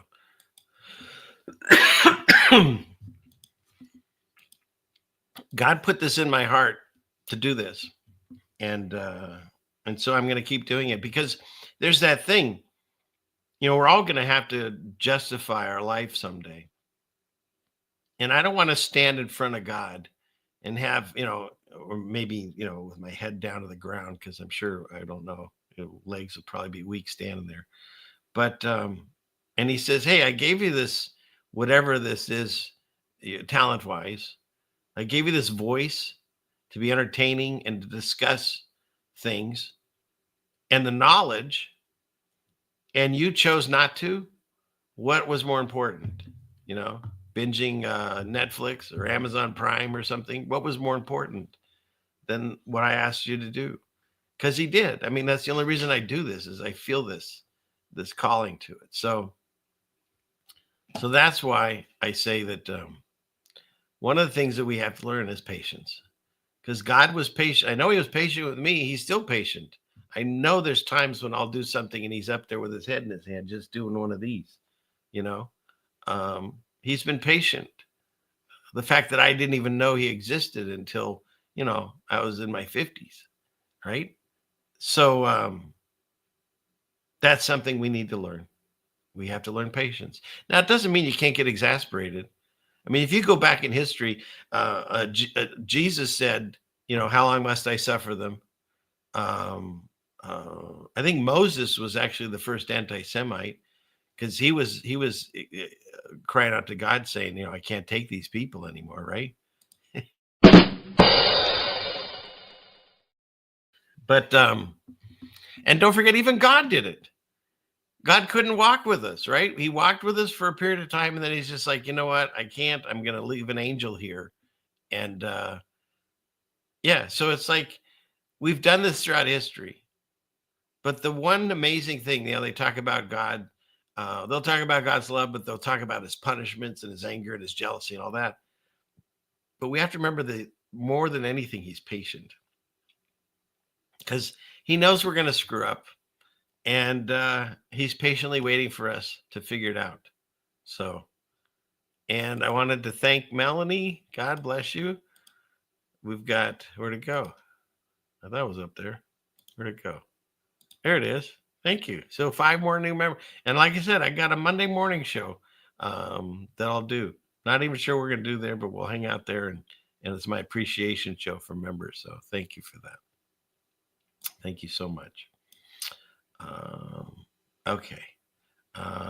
What's next? Let me see. Did we get... That's fantastic. The Cult of Con got a membership. And we were talking. He and I were emailing. Hopefully we'll get together soon. and it should be fun. So honk honk. So all right, where was I? We still have the game to get to. We got to do that. Let me clear some of these tabs. I got way too many tabs still. All right. Clickety click. Here and here and here. Here. We were discussing this. And here's another interesting thing. I really enjoyed this, and I've actually done a study on this, at least one or two, on the books of Adam and Eve. I like listening. If you haven't, this guy Christopher Glynn, he has a lot of these extra books that aren't in the Bible, and you use your discernment. But there's a lot of interesting things that come out of this, and one of the things that is in this is Adam and Eve. They're upset that they got tossed, and they want to go back, and so they ask him, and God makes a covenant with them. And in his covenant, he says it'll be a great 5 days and a half, which in God terms is 5,500 years. So again, all the numbers are confusing, but just know that God said he was going to bring Adam back, which, is us, in 5,500 years. And I just showed you that depending on how the calendar is messed up, it says we're close to 6,000. So I don't know. Maybe, if enough people look at these numbers, we could get more exact, but nobody actually knows. That's the whole point of this, is if we knew, then, you goof off right up until, we still got 6 months. You know what I mean? And so he says that he comes like a thief in the night. He wants you to just change yourself and be ready for when that day happens. He gave the people in Noah's day, was it over 120 years? To get right before the floods came, and it didn't matter. It didn't help. They only show up at the ark when they see the waters rising and they're about to die. So I just thought that was interesting. I don't know what year we are, but we're close. That's the way I see it. Okay. All right, let's finish up with these Tell Lies Vision. I thought this was interesting. We've been saying this forever, and I've done a whole hologram stream proving that they're not where they say they are. But Biden had a complete fake White House set with a window and everything. And, the Tell Lies Vision exposed it like they had to. We already know they do this, but now they're making it more mainstream. So I just thought that was interesting when they're telling us it's more mainstream now. And that's the other thing. Yeah, Dan North, the timeline is completely skewed, right? But again, that's something that's written about. Look at this. If you go into Daniel chapter 7 and you scroll down here, and what does it say? Because this is basically talking about what some people deem the Antichrist or the speaker for a false prophet, whatever. But it says, out of the 10 hordes of this kingdom are 10 kings that shall arise, and another shall rise after them. And he shall be diverse from the first, and he shall subdue 3 kings. And he shall speak great words against the Most High, and shall wear out the saints of the Most High. And again, everything's cyclical in the Bible. Even if this happened once before, it's going to happen again. Because as I believe we're in the little season, so Satan's going to make his version of what we missed out on. He's going to re-roll it for us, because he's supposed to be loosed for a short season or little season, pizza. He's supposed to be loosed for a little season to deceive the world of what? Well, here's one of the things. And to think to change times and laws, and they shall be given into his hand until a time and times the dividing of time. Well, changing the times, wouldn't that be like, couldn't you use that as a way of saying, well, that's what we're at? People think that we're heading to the rapture and Jesus coming back, when actually the time that we're in, he's changed it, and we're actually farther in the book than we think. Because I truly believe a huge falling away of the church could happen if people are waiting for rapture, which again, some people pull like a string out and they say it's biblical, but I don't think so, because all the teachings, even up to Jesus' teaching, he says that if we're doing it right, we're going to go through the same things he is. And so why would God wake us up, open our eyes, however many people are here watching these, streams? Why would he open our eyes up and then pull us out? We were here for a reason. When I first woke up to this, I was very upset. I'm like, why me? Why do I have to? Couldn't I just, live my life, watch football, raise a family, and then, kick it off after I've retired and stuff, the dream, right? And then I woke up and realized it was all a lie. And then when I started speaking about it, people walk away from you. And so it's like, well, why am I going through all this? Because God chose me and you and whoever, specifically for this time. There's no coincidences. There's no accidents. We were chosen for this moment. And when I started thinking about it that way, I still question why God chose me. But hey, that's kind of the teachings of Paul that I was going to talk about tonight if I ever get to it. Here's a guy that went around persecuting and killing Christians or people that follow Jesus until he went on the road to Damascus and he meets Jesus on the road. And then what happens? His whole life changes. In fact, Jesus changed his name from Saul to Paul. And he writes like 2/3 of the New Testament. And what happens? Like nobody believes him, right? Oh, you didn't meet. To this day, people argue whether his writings are true. And part of that, I think, is because he makes you take assessment on what you're doing. And people don't want to be held responsible. I mean, that's just the nature of humanity since the beginning, right? The serpent has Eve get the fruit, and then she gives it to Adam. And then God says, what'd you do, Adam? And he's like, well, the woman made me do it. And he turns to the woman and she says, well, the snake made me do it. I mean, we've never taken responsibility for our actions to this day.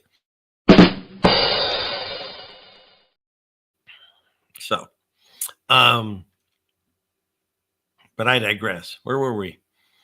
Teachings of Paul. Well, let me clear these and then we'll get into the game and we can talk about Paul too. How's that sound? All right, let's go back.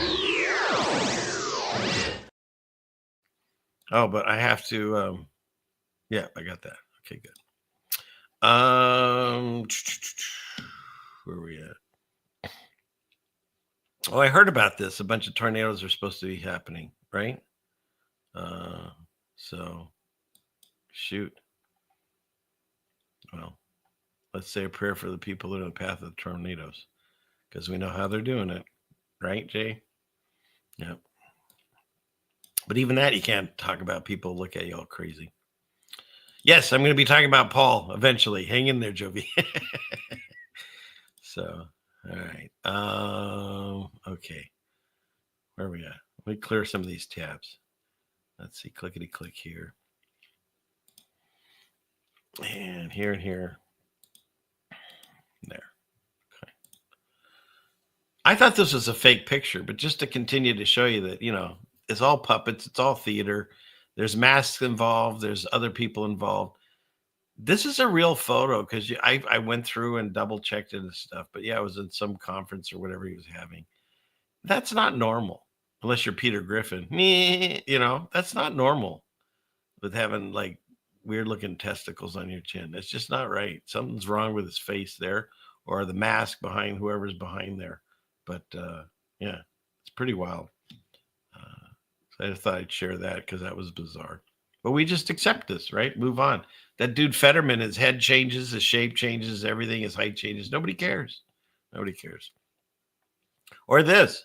There's a lot of people think that Bitcoin or crypto, the money of the dead, is going to save us. And did you know this? This was news to me. There's one crypto called Ethereum. And this is the guy that created it and runs it. I think I got something from that. Just UFOs as well. Yeah, but it's got a kitty. Interesting. So the question is, we can imagine a use of the technology that allows you to monetize personal data because the cost has gone down, but we don't know. I don't think anybody sitting in this room is going to know what. Hey, what's up, what's up, what's up? Big Connect! I am Satoshi Nakamoto. So, I mean, come on. This is another psyop they did to, well, I mean, some people older are into it, but mostly it's like my children's generation, where there's nothing here. There's nothing behind cryptocurrency. You need three things for cryptocurrency to have value. You ready? I'll give you the three things you need for your crypto to have value. You need electricity, power. You need the internet. And you need the belief that the coin is worth something. Otherwise, it's a rug pull.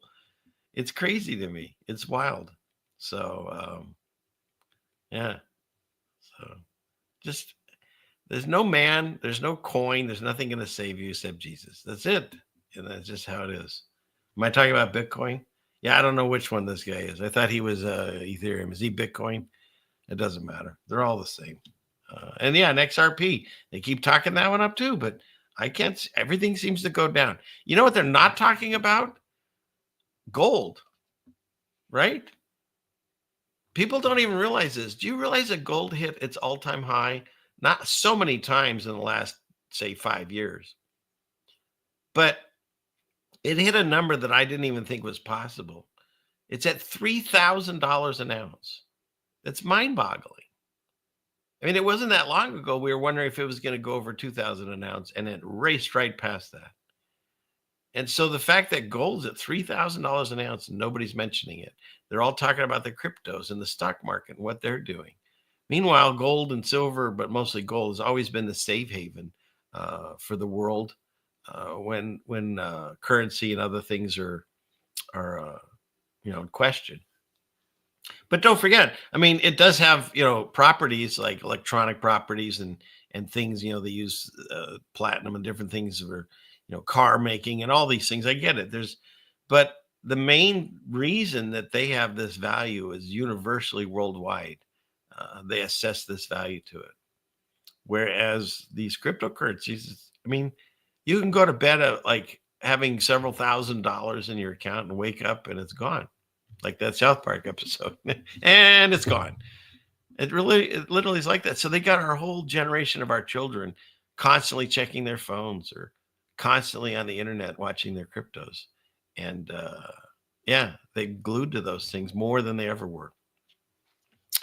So just saying, that's it's all just they don't want us to own anything, right? We own nothing and be happy. So. But how about this? This kid, what scares him the most is werewolves. This kid, what scares you the most is sharks. And here's Dylan. The unstoppable marching of time that is slowly guiding us all towards an inevitable death. And they asked this girl, what scares you the most? And she wrote Dylan. Isn't that great? Yeah, and speaking of gold, are we going to go audit Fort Knox? I swear. They say that the human mind has now the capacity of a goldfish. Like, why isn't anybody? The Epstein files came and went. JFK files came and went. What else? The gold. They were gonna go look at Fort Knox. That's gone. Like, we've all moved on to the next thing. The next big thing will be like, who hit Trump in the face with a microphone? Boom. Right? I mean, it's wild. It's wild how that goes. So. Yeah, probably is nothing in Fort Knox. Monday through Friday, my body is a temple, and Saturday and Sunday, the temple is closed. I'm not advocating this. I'm just saying I can appreciate the humor in it.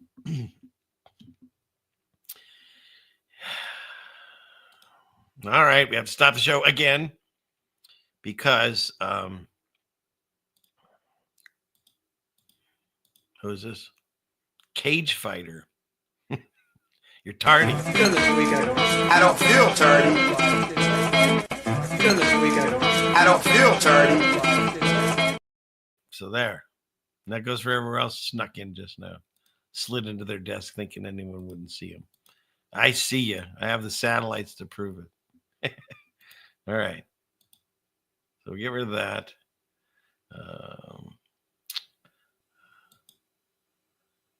And this blew me away. Now, I've had this conversation, and trust me, I even had videos where I was eating Doritos, cheesy Doritos or whatever, in one of my walkabouts that I was talking about. And there is no orange other than the actual orange in nature, really. Maybe carrots, but I think those originally started out white. And so anything that's orange color, it's, as my friend Steve says, is no bueno. It's bad for you. And so if I needed to have more information on that, this video blew me away.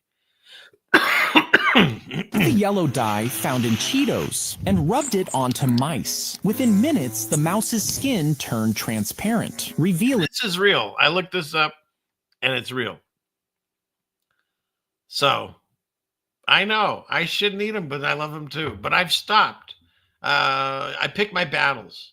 It's not to say I don't try, you know, there might have been a donut that showed up here today, but I'm just saying.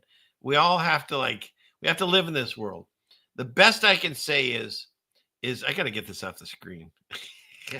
Found in Cheetos. The best I can say is try to minimize the artificial garbage that we put in, because our body, God made a beautiful system, and it's a self-cleansing, healing system. The problem is we're inundated constantly through the food we eat, the water we drink, the air we breathe, or the horrible soaps that aren't my wife's natural soaps that you get at her soap store, because our pores absorb things and stuff. And so we're constantly adding more new poisons into our system that our body has to fight. So the less that we can enter into our system, the better we have of being more healthy. So everyone do as they will. Well, you know, what God allows, but do what you feel is best for you. I'm not here to beat anyone up. I'm just here to showcase things like this really troubled me. And again, I told you Cheetos and cheese Doritos are some of the best things on earth. So, you know what? If you're addicted to cheese Doritos, the taco flavor ones, I think they have less poison. So if I have to get them, I'll go that route. So just saying. All right, enough of this. Because they'll prove it to you how poisonous this stuff is. Look at this. Here's the people that are sponsored by, I think it's Red Bull. And look what they're doing. I don't need the music. I don't know what's copyright and what isn't. The Monster. They got their Monster energy drinks. And they've poured them out. And they're filling them with water. See that? How dare they? Exactly. Isn't that something? Oh, good. Truth Unfiltered's back. He walked his dog. Thank goodness.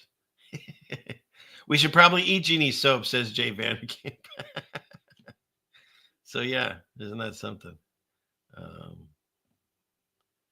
So, they don't even drink this stuff. And yet they have that, what is it? The new head of health, RFK Jr., he's on a plane with Trump and he's eating McDonald's and drinking Diet Coke.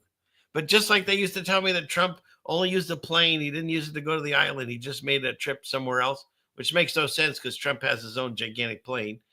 And on that gigantic plane, RFK Jr. is eating a burger from McDonald's and drinking a Coke. And people are saying, well, he was forced to it. What does that mean? There's a chef on board. I guarantee you there was other food. How long was the flight that he was that hungry he had to eat that stuff? You know what I mean? None of it makes sense.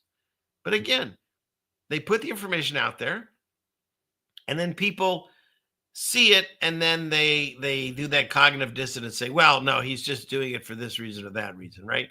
Trump has to pretend space is real because why? Trump has to be the father of the warp speed because why? You've got to start thinking. These things don't make sense. So just saying. What's next? I mean, look, I mean, on George Washington's tombstone or whatever it is, headstone or whatever, it says that he was a Freemason and the first president. I mean, they tell you who's running this. I mean, they had you on both sides of the soda wars. Both of them. So yeah, they tell us. They tell us who's running this. That's just the way it works. And then, of course, thought this was really interesting. This article came out in August of 2021.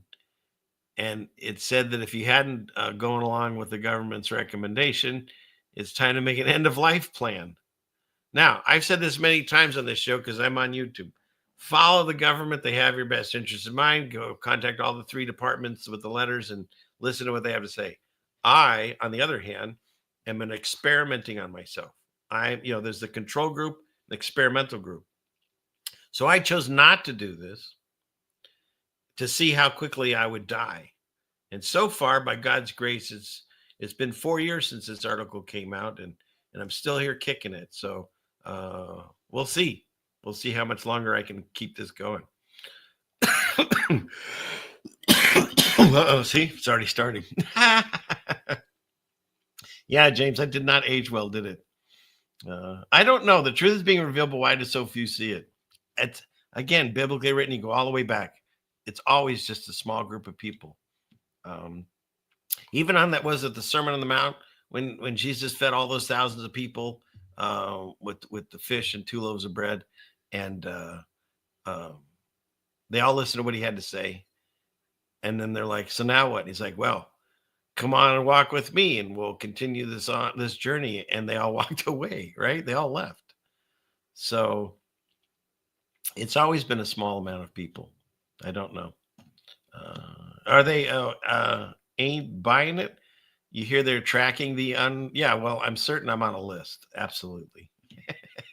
No question. Okay. And in a sane world, the V would protect the Vs.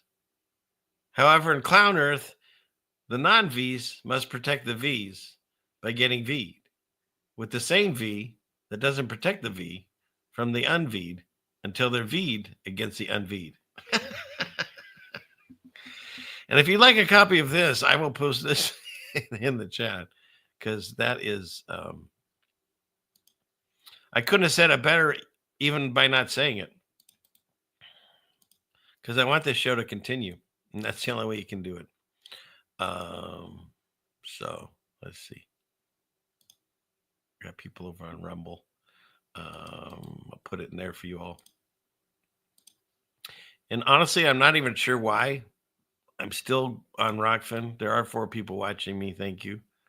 But they're stealing all my money over there, and they're not answering any of my emails.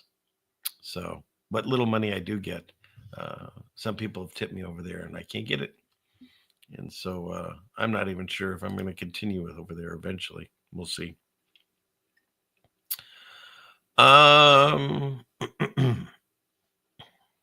right, where were we? Let's get back and finish this up here. Clickety click.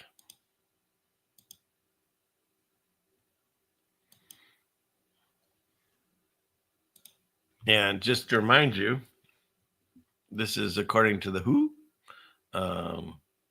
These are the millions of cases of flu they had. And of course, during this particular period, it seemed like they cured it. So I'm not sure why they're worried about it again this year, but apparently it might make a comeback. But dang, it sure looks like they cured it in the year 2021. So never sure why. Because even this guy up in fake space made sure he got one. Who's he going to get the flu from when he's in space?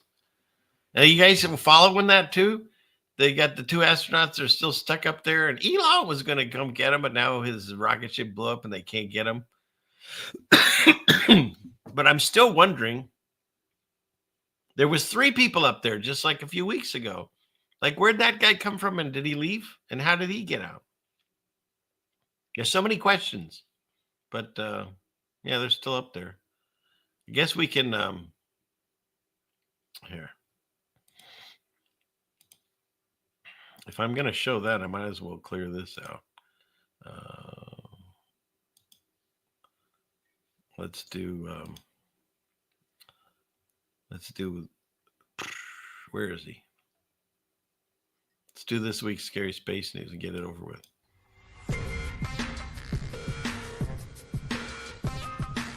This week in Scary Space News.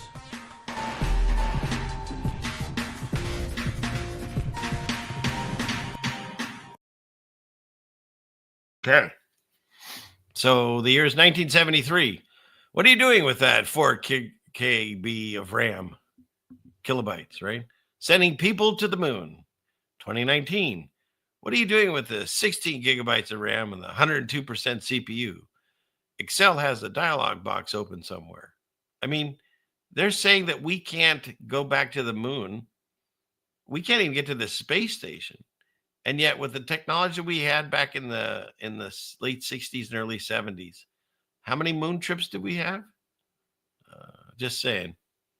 Makes so much sense, doesn't it? Yes, Marcus, it's a painful process to build it back. We've destroyed everything. They destroyed all the telemetry data. They destroyed the original moon landing. They've destroyed everything. It's nonsense. It's garbage. It's one of the things that woke me up to everything else was how fake space is.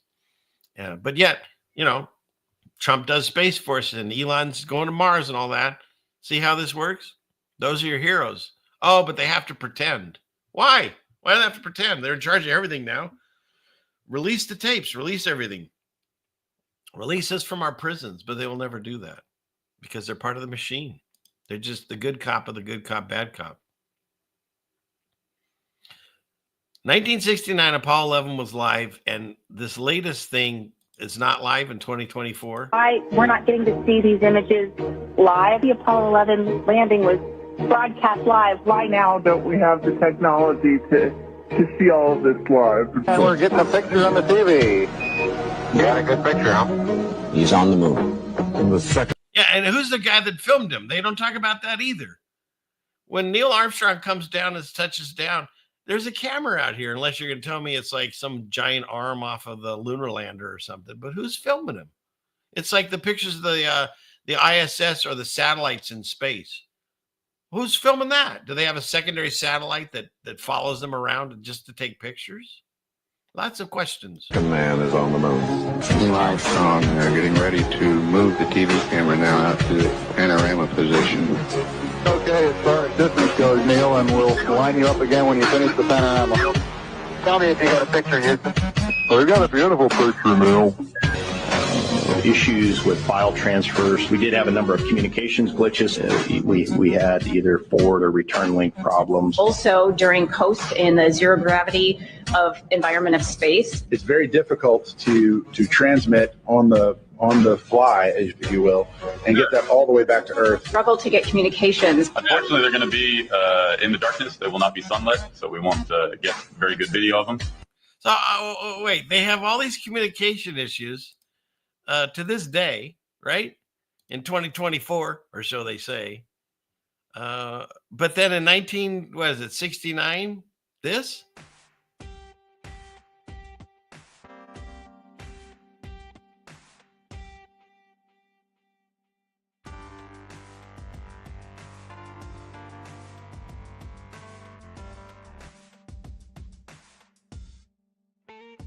Yeah, I think something rather important is coming up here.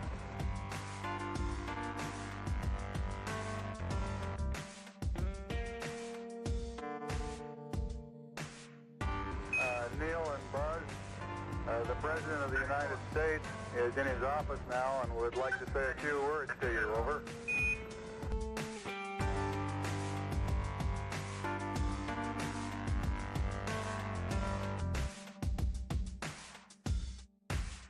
Hello, Neil and Buzz. I'm talking to you by telephone from the Oval Room at the White House. And you can tell it's real because it looks so fake. And this certainly has to be the most historic telephone call ever made from the White House. Because it looks so fake. right? They had no problem working it back then. You know, I can't even get a phone. I just had one today. Partway through, I walked from one room to the house to the other, and the phone drops, the call drops. But Nixon had no problem on a landline, no less. Let's see, where's this thing I had here? Maybe I have it. Is it in this one? Where'd it go? Here it is. Clickety click. Let's see. Video file. Where'd it go? Just saw you. Desktop. No. This one. Because you can see, because you can see the stars. Oh, yeah. You know, and pretty much. And they can't keep their story straight. That's the thing about liars, my wife said once. Oh, you like my hat, Scott? Thank you. It was a bad hair day. They're all bad hair days for me. But my wife said the thing about liars is they lie. And they can't keep their lies straight. That's the beautiful thing about truth is you just speak it and it does itself. It takes care of itself. Where these guys say that there's tons of stars. All the time you can see the stars. But yet these guys, the first guys to do it, they had another. They completely had a different view. We were never able to see stars from the lunar surface or on the daylight side of the moon. The sky is a deep black when viewed from the moon, as it is when viewed from cislunar space, the space between the Earth and the moon. And we could not see stars. It's not a black void. I mean, it's black, but there's all kinds of little polka dots. There's all the stars there, and the cool thing is about it, you can see it during the day. And when you're in space and you're looking into deep space and you're on the sun side of the orbit, the sunlight washes out all the starlight, so you can't see any stars, just like here on Earth. There's all the stars there, and the cool thing is about it, you can see it during the day. Yeah. So which is it, NASA? Which, you know, in Hebrew means to deceive. Which is it? They can't keep their story straight. That's the thing. So, all right, let's get rid of that. All right, did we finish up on, let's see, do I have anything else? Scary space news. We're already 2 hours in, but come on, let's do a marathon. Let's keep going. Let's see. We just covered that one. I thought this was good. It's a good suggestion. If they're having trouble to get to the space, have they thought of this? You know, maybe Elon is making this right now. He'll steal my design. And here's an eclipse from this cartoon. I don't know, music. Boink. Where's the eclipse? Because we just had the lunar eclipse, right? Supposedly, allegedly. We had the sun turns red. But nobody can explain it.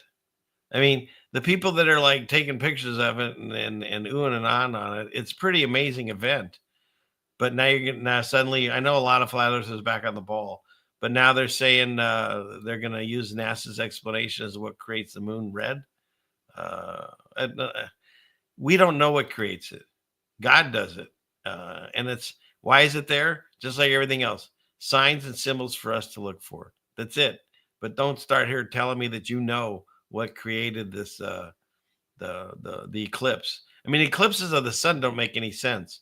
Like they tell us that the lines are, what do you call it? The sun's so far away that the lines are parallel, except during eclipse. Then they do this weird Death Star thing where they umbra and penumbra and they whatever. It's nonsense. It doesn't make any sense. So we need to start using our eyes and listening to less of their lies. Ooh, there's a shirt. Use your eyes and listen to less of their lies. It's hard to say, though. Maybe not a good shirt. And then, of course, this one, the Blue Origin crew is going to have an all-women crew. Yay, women power. Including Katy Perry, Lauren Sanchez, and Gayle King.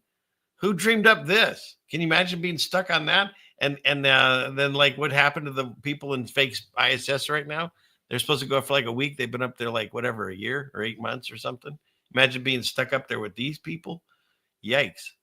No bueno. So yeah. I saw a real funny thing. The guy was talking about that plane that flipped over. We covered on the show. And he was a comedian, and people started to boo him. And he's like, hey, I'm not saying women can't fly. She had no problem flying. It's driving. That's when the plane flipped over. I thought that's pretty funny. I, of course, don't feel that way. I just see the humor in it. And I have covered this many times. I even have a video, which again, maybe we'll watch it on the members stream. But if you care to partake of it prior to that, it is, let's see, where are you all? You're here, clickety click.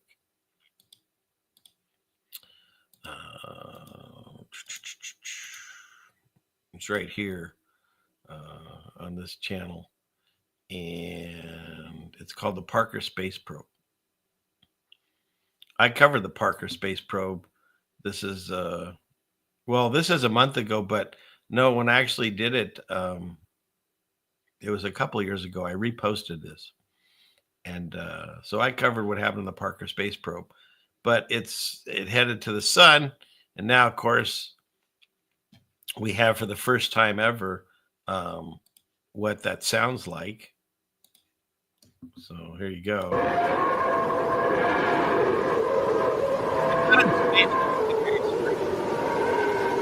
And you can hear the sun.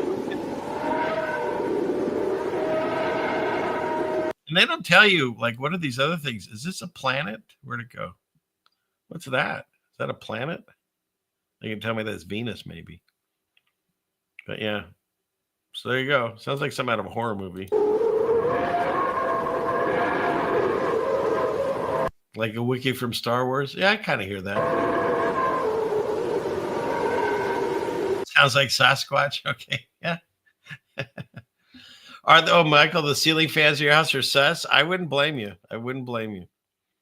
So, and then this is all over the internet now. And then now the big thing is NASA got rid of the original photo, but you can still find it. And they had this like tic-tac shaped, jelly bean shaped thing that cast a shadow. So it's elevated, levitating on Mars. And what the thing is about this is, again, this is how great these psyops work. You're not arguing whether this is an actual photo on actual Mars. We're arguing what this is and then proving ourselves because NASA has changed this and taken this off of their original photo. But you're still arguing, saying this is on Mars. You see how they make you acknowledge the lie as you discuss this. It's fascinating to watch.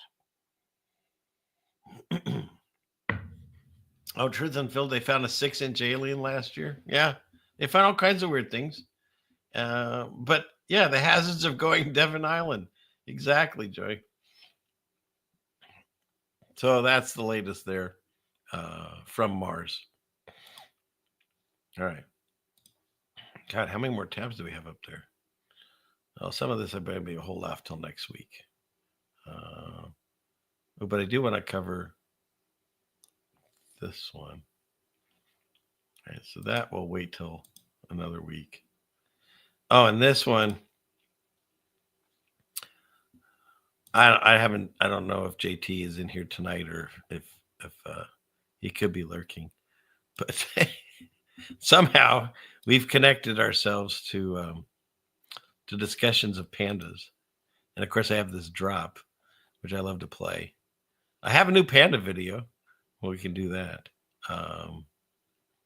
But the reason I'm bringing this up, here, I'll play the drop. I think pandas are sus. Is my parents' dog moonlighting as panda?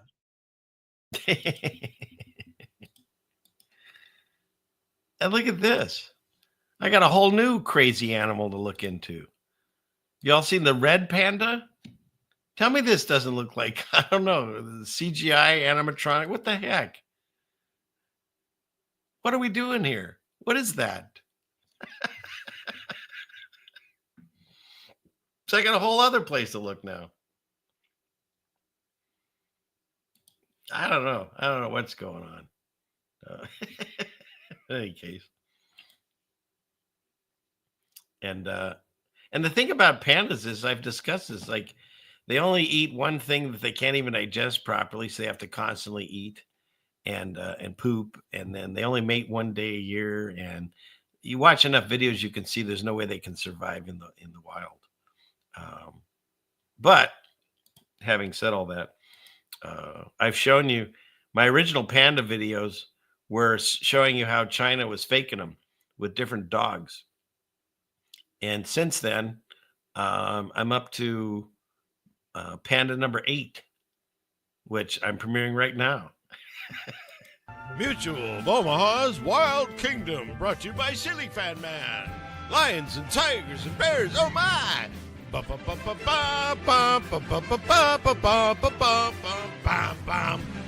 thrill of victory and the agony of defeat. Today's episode, how pandas are made.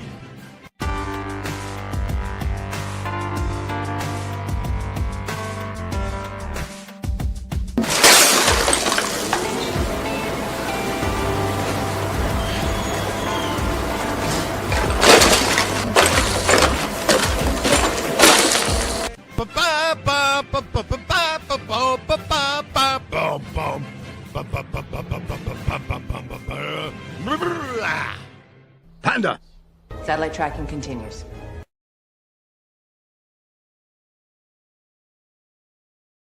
So, thank you. Sweet. Now to water. Okay. So there you go. That's panda number 8. I think I have 2 more in the can if we need to. And what do I think of them? They're a mix of fake animals, provably so, and I think some kind of chimera that was created over in China. But I can't prove that. The only pandas that are existing are in China. The only ones in the zoos are all on loan from China. No one's ever seen them in the wild except on a nature show. I mean, I could go on, but enough about pandas. That red panda is bizarre. So, and I think there's other creatures being created, as in the days of Noah. Like Melanie sent me this, whatever this disgusting. What is this thing? It's called a giant axolotl. What is that thing? I mean, the feet, there's something wrong with the toes. It doesn't, it's just disturbing to look at for me. It's a salamander. Yeah. It's the weirdest damn salamander I've ever seen.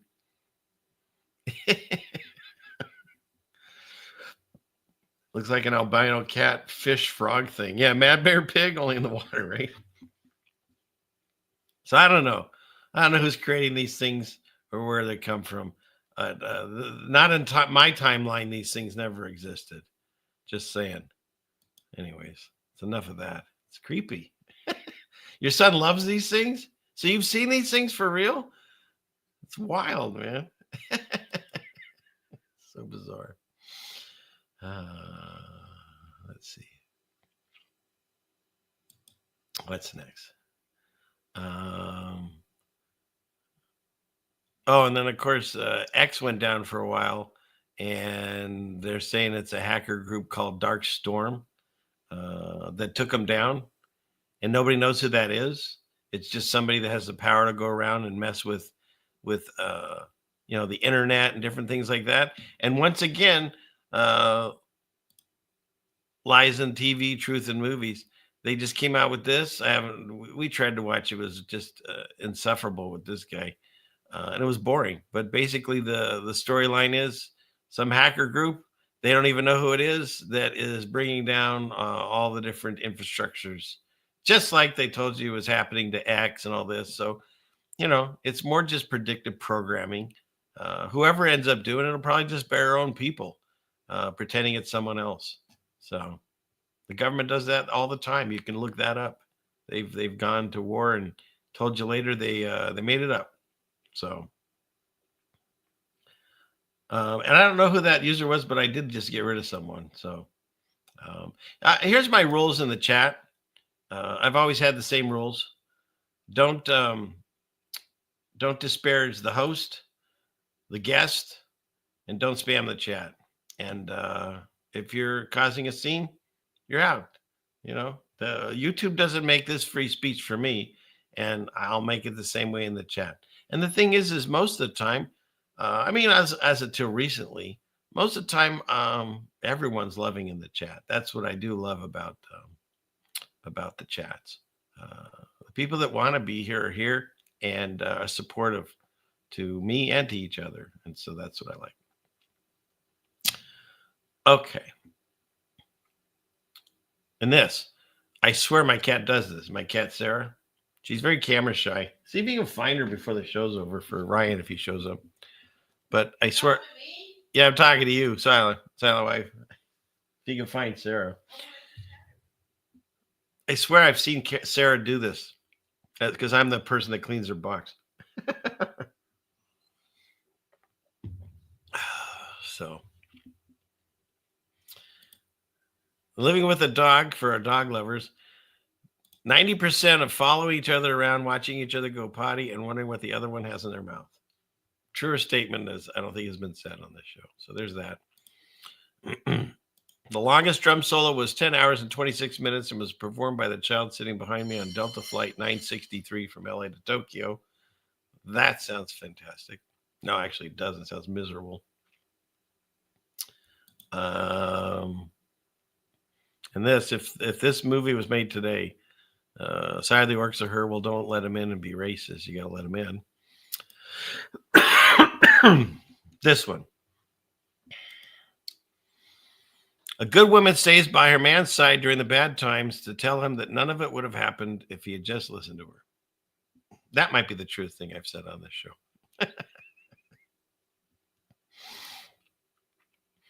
And, of course, the Canadians are fighting with us, and they're boycotting our U.S. orange juices. The problem is all the oranges come from the United States. But, hey, you know, you pick your battles, as my dad would say. And this is the guy who coined the phrase, America's a melting pot. Just thought I'd show you his picture. And then this guy is now the Canadians' new prime minister. Oh, they say this post is vacant. I don't know. I don't know why this guy's face is showing up on the internet. But I thought this is interesting if you haven't seen this before. You want to know how badly we're occupied? That'll help you with that visual. And they say who's in charge is the person you can't talk about. Now, in the Bible, it talks about in the end times, there are people that will be masquerading. Yes, we can stop this for a second. Have to have a Sarah moment.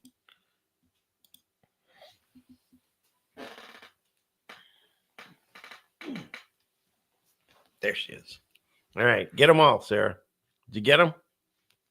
Get them all. I know you don't want to be on camera anymore. You don't even fight well anymore.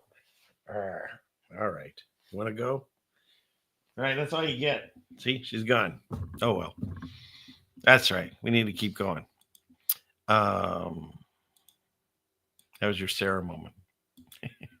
One of these days I'll get her back into doing karate with me. She's very good at it. But it's biblically written that in those times, he says that there's people that will masquerade as other people and special people, but they're not. They're from the synagogue of Satan. That's in the Bible. So this guy went on and he typed these in. You're allowed to type Church of Satan. You're allowed to type Mosque of Satan. But when you quote the Bible and write Synagogue of Satan, the post is limited because it violates X's rules against hateful conduct. So again, if you want to know who's in charge of you, it's whoever you can't talk about. Simple math. Simple math. So, oh, really? Where is he? You're late. Where'd it go? I saw that that JT just showed up. He's tardy. I don't feel tardy. And you missed the panda segment. I even covered red pandas. JT, did you know there was red pandas? I'm losing my mind with this whole thing. It's nuts. So you go back and see. I made a new panda video. I think I'm up to 8. I've got at least 2 more in the can. So, but welcome. It's good to see you. You have some killer streams. Guys everywhere. You're the hardest working person on YouTube. And TikTok, I guess. And I actually played one of your videos earlier, too. I played towards the beginning of the show. I like that debate you had as to how it's not biblical to wish for the day of the Lord. I liked it. We covered it. And for those of you playing along, the climate change, they just cut down all these trees so they could have their climate summit in the Amazon. The comedy writes itself. Look at that. They just annihilated all this so they can have a summit to tell you how, you need to eat less cow meat and and your car is destroying the planet. But yet they can do this because, this is necessary for the summit to tell you all those things. That's the clown show that we're in. Because you can see how well, look at the sea levels, how much they rise in the last, 200 years. It's nuts. We got to be careful. We need to be careful. And for those people, these are the shows that I've done with Jen about mountology. It's God's judgment. God said he was going to leave evidence. So that way we saw that there was a destruction. So hopefully we change our ways and don't fall into it again. But fervent heat is what he says he melts at. I mean, oops, I didn't know that one played. I thought it was just a photo. Isn't that funny? Look at that. And then you get a sign maker and he puts a sign up saying, this is from the basalt that was destroyed by water and erosion for millions of years. Or this is a melted building because God said he was coming back right away. And he did. That's what he said. He's not a liar. And that's the thing. When I started reading the Bible, literally, you realize God doesn't lie. And when he says he's coming, when the disciples ask him privately, hey, come here, can you talk to us? When are these things going to happen? And he says, this generation won't, he's talking to the people in the room. And if you're like, well, he was being, the generation to come kind of thing. Then what about when he said the people that pierce him will see it? Well, he didn't exactly mean that. Okay, well, what about the high priest when he specifically asked him? And he said, you, specifically you, he pointed to him, I guess, and said, you will see this. When you start reading it, the only way that you can take out of that anything other than Jesus' true word is by adding in the church dispensationalism of thousands of years. I don't find that in the Bible. I'm reading Jesus' word as he was talking to the people in front of him. There's a room full of people. If we, by God's grace, if any of us got to talk to Jesus, like for real, and he's there, hey, when's this all going to happen? Wouldn't we want to have the answer? Or we would say, oh, I see. You're not going to answer me. You're going to talk in a parable and talk about a future generation. Like you didn't answer their question in a way. Because they were concerned for themselves and their family. Why wouldn't you be? That's what I'm saying. It doesn't make sense unless you start reading it with the new eyes. And then when you look at stuff like this, was there more on this one? I didn't even see there was a whole bunch of things. Yeah, I mean, look at this stuff. The evidence is everywhere. The information's out there. You just have to let it in. And look at that. Tell me that's not the same as that. And these are all destroyed. When he writes to the churches, they're all gone. All the churches in Revelation, gone. All the stuff, they're all gone. All the churches that Paul writes, it's all gone. Now, Paul, I believe, is our apostle, because his writings continue on to this day, and we can learn from it. But he was writing to specific churches that are gone, telling them that destruction was happening. You're telling me that's not a melted building, that's part of it looks like a mountain? You're telling me that ancient people with tools came and carved this stuff out? And on one of them, I think it might even be this one, Jen was showing me, there was like tombs. Like you go up here and you carve it out and you bury someone. So that means you had to haul a dead body up and stuff. I mean, none of it makes any sense anymore. You know, donkeys and hand tools. And we do all these things you can't even reproduce today. And look at this place. This is in Indonesia. They admit this is a pyramid. But how many of these, they don't tell you a pyramid, and we just think they're mountains. You know? Because all the plant life and stuff, it's so new comparatively to the earth. What is this? That's pretty cool. The waterfall looks like a woman. Yeah, how about this thing? And you can look, I showed it. You can look on the Pope, and I'm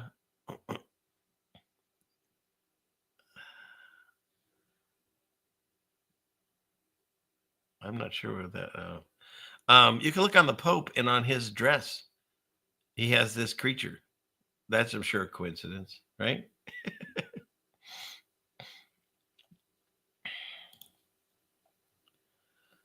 And then these statues where they look like they're on a cell phone and an iPad. All right, that's about it. There was just so much on this thread here. Oh, this thing. Floating pillars. Like, we wouldn't understand how to construct this, but somehow they did it back in the day with horses, buggies, and hand tools. Sure. Of course. Makes complete sense, right? And we're the generation that is the most advanced, right? I mean, look at that. It's inconceivable, as that guy says in The Princess Bride, on how they created this. It doesn't make any sense. So, all right, what's next? And to me, this one, I've talked about this before. I'm running out of time, so I want to cover it really fast. When people ask me, well, what about when Jesus splits this mountain and that thing, and all the mountains are moved out of their place and stuff? Well, they have an answer for that. They call it Pangea. And they say because of the spin of the earth and the crust and cracking and earthquakes, all this stuff separated.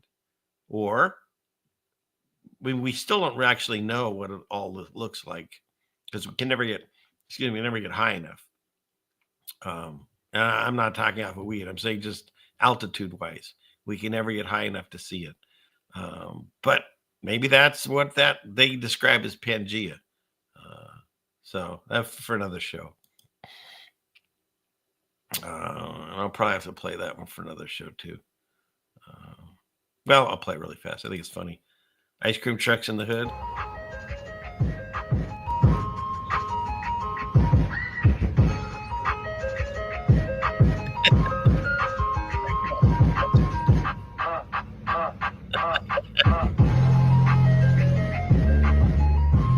Probably pushed it.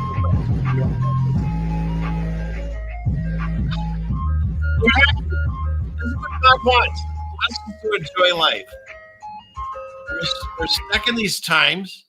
We're losing our patience. We're losing our mind. We're supposed to have joy in our hearts. And these guys, they got joy in their hearts. So we need to be more like the ice cream guys.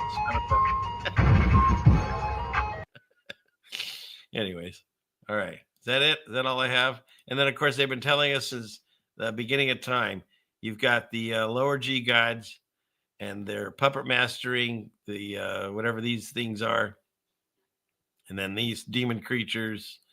So it's like, I don't know, what is this? The lower G gods, and then politics, and then actors, and then all of us fighting. and we're all enslaved. I don't know, but it's pretty crazy. So enough of that. Oh, look at that. Let me get over there. God bless you. What is this? Inconceivable. And there's another one here. Trucking with Jesus, he told me to text you because he's driving. That's fantastic. I love you. Thank you so much. Yeah, I saw Tyler Dirt. He's the soap. Yeah, I've seen him before. He's a soap guy, just like you, Jeannie. He makes soap. So thank you very much. I do appreciate all that. Your phone is dying. Oh no! Should I wait and you can charge? All right. Let's see. We covered that. We got rid of that and that. All right. Do we have time for the game? You guys still want to play the game? That's up to you. I mean, we're at almost 3.5 hours or so, but you guys are up for it. I'll still stay here and play it. All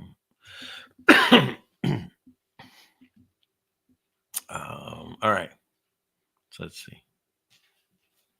Shall we play a game? Why not? Anybody that's getting sleepy can go to bed. What's the prize? What's the prize? I didn't come up with a prize. I don't know what the prize is. You order soap, Gene will throw extra soap in there for you. There, I put you to work. Okay. All right, let's see. See if I can do this properly. Let's see. Okay, there we go. So we'll start off with this. These are all the people that you can choose from. I'm going to give you a quote, and then you're going to tell me who said it. Okay? That's the game. Let's see. So the first quote. I know. Well, again, when you look at this list, my wife's asking who Mitt Romney is. The price should be a ceiling fan, says Ubacan. Did I spell Adolf wrong? Oh, sorry. Oh, is it a PH? What happens? But when I did this, I said it was several years ago, and he was still like relevant. So just go with it. This is how, I didn't want to have to make a whole new game. He's that politician. I think he was running for president once. It was really funny because he walked into a grocery store and he didn't know how to make the door open. That's how out of touch they are. So, yeah, Mandela, I guess. Yeah, with the PH. Isn't that funny, Tyler? So let's see. Where are we at? Okay, so here's the first thing. The quote is this. People all over the world recognize me as a spiritual leader. People all over the world recognize me as a spiritual leader. Those are your choices. And I'll give you a second or two. I forgot I didn't get my music.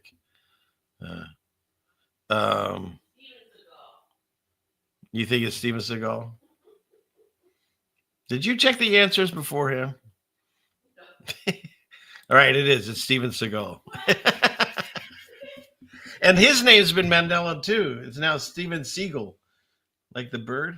At least for me, it's changed. Okay, so that's the first one. The second one is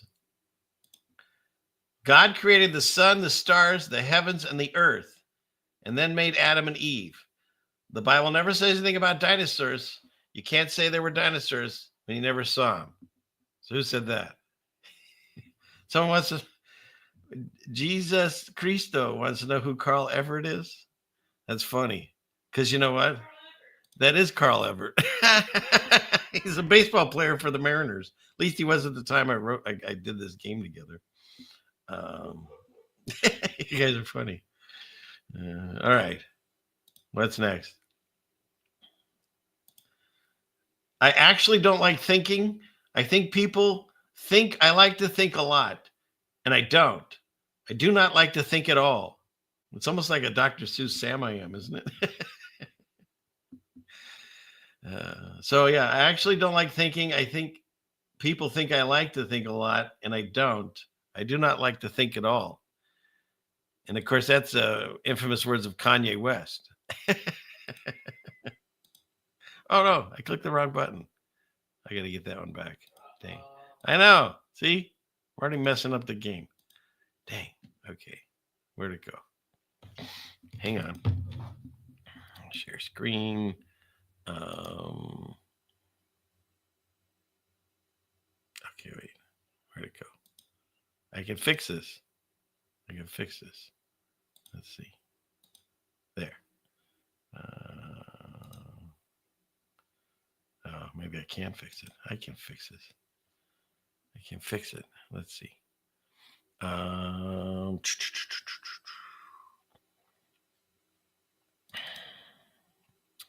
It's in here somewhere.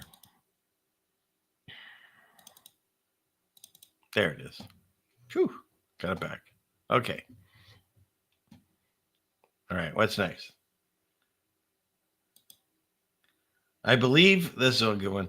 I believe in America, where millions of Americans believe in an America that's the America millions of Americans believe in. That's the America I love.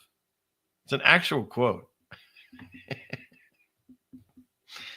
One more time. I believe in an America where millions of Americans believe in an America that's the American millions of Americans believe in. That's the America I love. And that, of course, is Mitt Romney. Shocking he didn't make it to presidency. Pretty shocking. Okay. Let's see. Let me grab this other one here.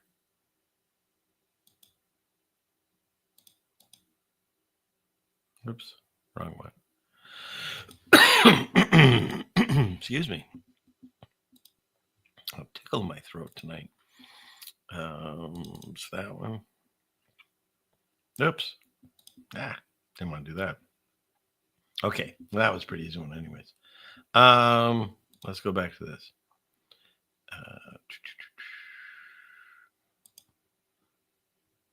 The greatest glory in living lies not ever falling. Oh, let me say that better. The greatest glory in living lies not in ever falling, but in rising every time we fall. And that was said by Nelson Mandela effect. So there's that. Okay. We'll get into some harder ones here. What's the next one? This one says, if freedom is short of weapons, we must compensate with willpower. Who do you think said that? That would be the little mustache man.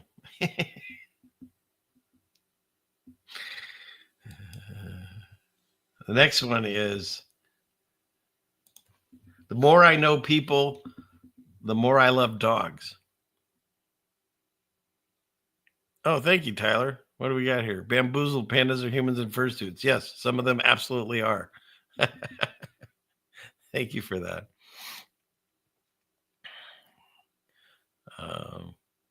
Okay. So who said, the more I know people, the more I love dogs? Well, that was actually the mustache man too. So you wrote it wrong with wrong. He said wrong spelling too. He's now a PH apparently with the Mandela effect. Okay. Just have a few more. Make the lie big. Make it simple. Keep saying it, and eventually they'll believe it. That's also the mustache man. All right. Have any more? What's left? I was thinking about how people seem to read the Bible a whole lot more as they get older. And then it dawned on me they're cramming for their final exam. And George Carlin. Right? He's the guy that tells you that there's a big club and you ain't in it. Exactly. Oh, your brother said it. Bush said it too? He said the quote by the mustache man. That's funny. Yeah, you got that one. Nice. Okay. Let's see. What's next? Do I have any more? Well, I have this one, but this one's pretty easy. Crocodiles are easy. They try to kill and eat you. People are harder. Sometimes they pretend to be your friend first. And that, of course, that one's easy. It's Steve Irwin. All right. I think that's all I had. Wait, there had to be one more. Why don't I see it? Let's see. The early bird gets the worm, but the second mouse gets the cheese. So that's a good one. And that one is the infamous Stephen Wright. So there you go. So there's that. How do I get out of this? There. Let's see. Now, what does this have to do with Paul? Absolutely nothing. But in that game that I did way back in the day, the whole show is basically about Saul. And because at the time, and I still do, I resonate with him because he was ostracized by people. Even his own, disciples didn't want to be around him because they knew his reputation, and they thought maybe he was like infiltrating them to kill him. And so, let's see. I did a thing where who wrote it, whether it was this is not going to work. They're going to keep popping up without. How do I do this differently? Let me think about this. Okay, I can maybe do it that way. Let's see.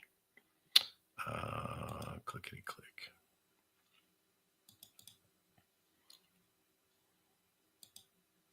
I'm trying. We'll figure this out. Okay, so we need to get rid of that. And we need to click on this. And then let's get that one again. Go down here. Click there. And then that one. And that one. That one. Let's see if this works.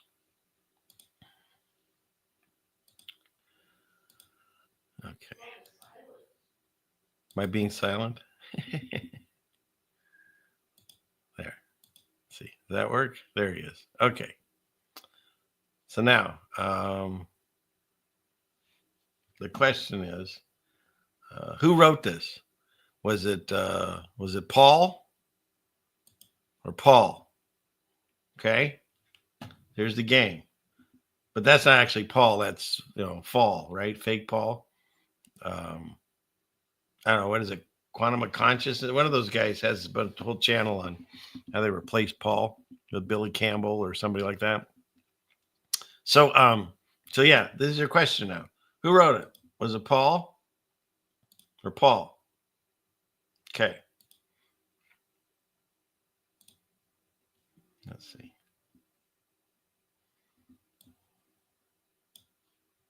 All right, but I need to have this so you can't see it. So how do we do that? Let me do it here. Let's see. Did that work?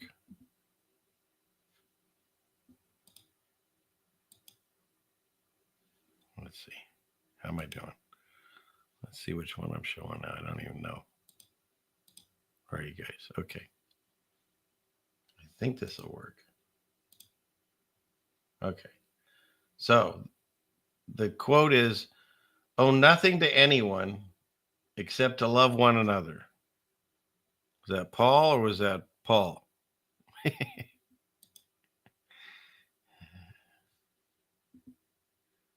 And the answer to that is That was Paul, the real Paul, right?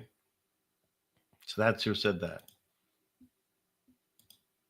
Somewhere down the line, everyone must pay for their misdeeds. Is that Paul or Paul?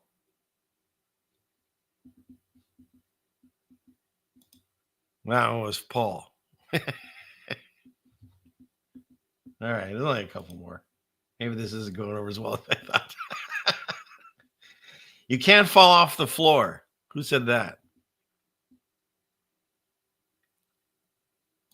Well, that was Paul. He had some great writings. He really does. Life is quite mysterious and quite miraculous. And that was, yeah, it's either Paul or Billy. How about that? And that one was Billy.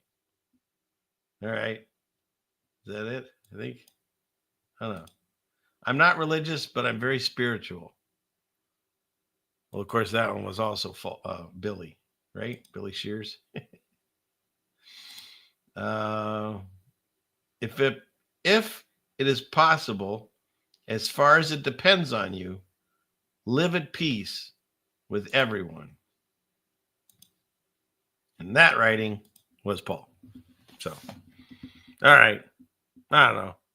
Maybe that was a bit much. I used to do all kinds of games. I had one during the thing where everyone's wearing the stuff on their face, whether it was a cop or not, or a customer bank robber. Maybe I'll bring some of those back. So before the rest of my audience falls asleep, I think I'll wrap this one up. But just know the reason I resonate with Paul, his writings, he wrote depending on his audience. And so his writings changed depending on what town or church or people that he was talking to. But in the end, they all said the same thing.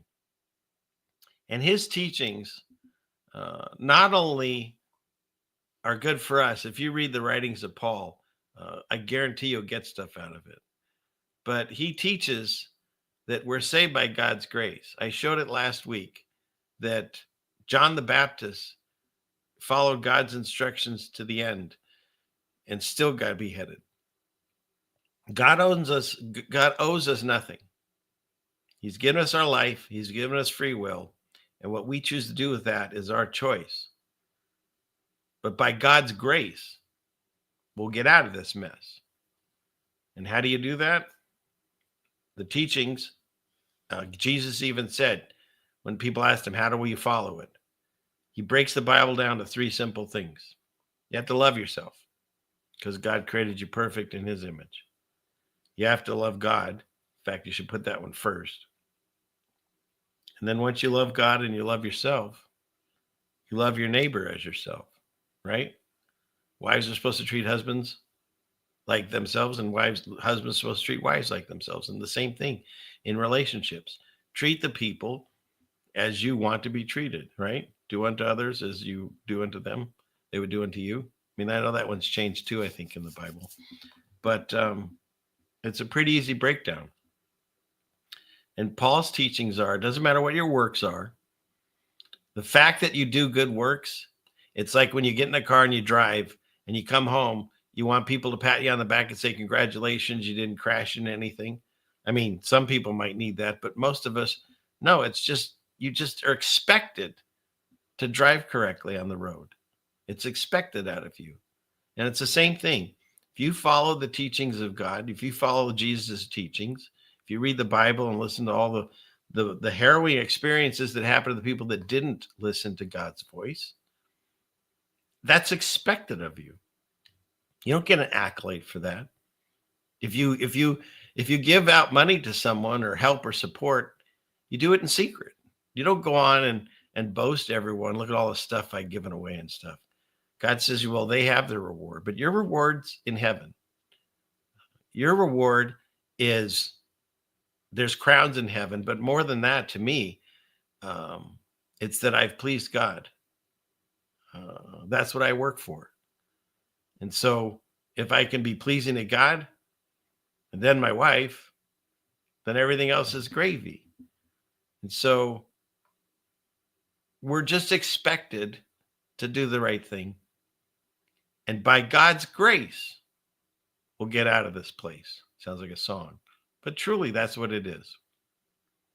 There's that old story about the guy that goes to heaven, and he spent his entire life. God asked him, he was a righteous guy, what would you like? He goes, I really like to be alone where I can just praise you all day long in the, what do they call it, postulate position, where your head's to the floor. And so he grants him that. He has food and water or whatever to sustain life.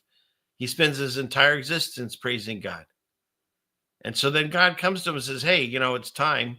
Is there anything else you want before you leave? And he says, yeah, I would like to die peacefully as I'm praising you.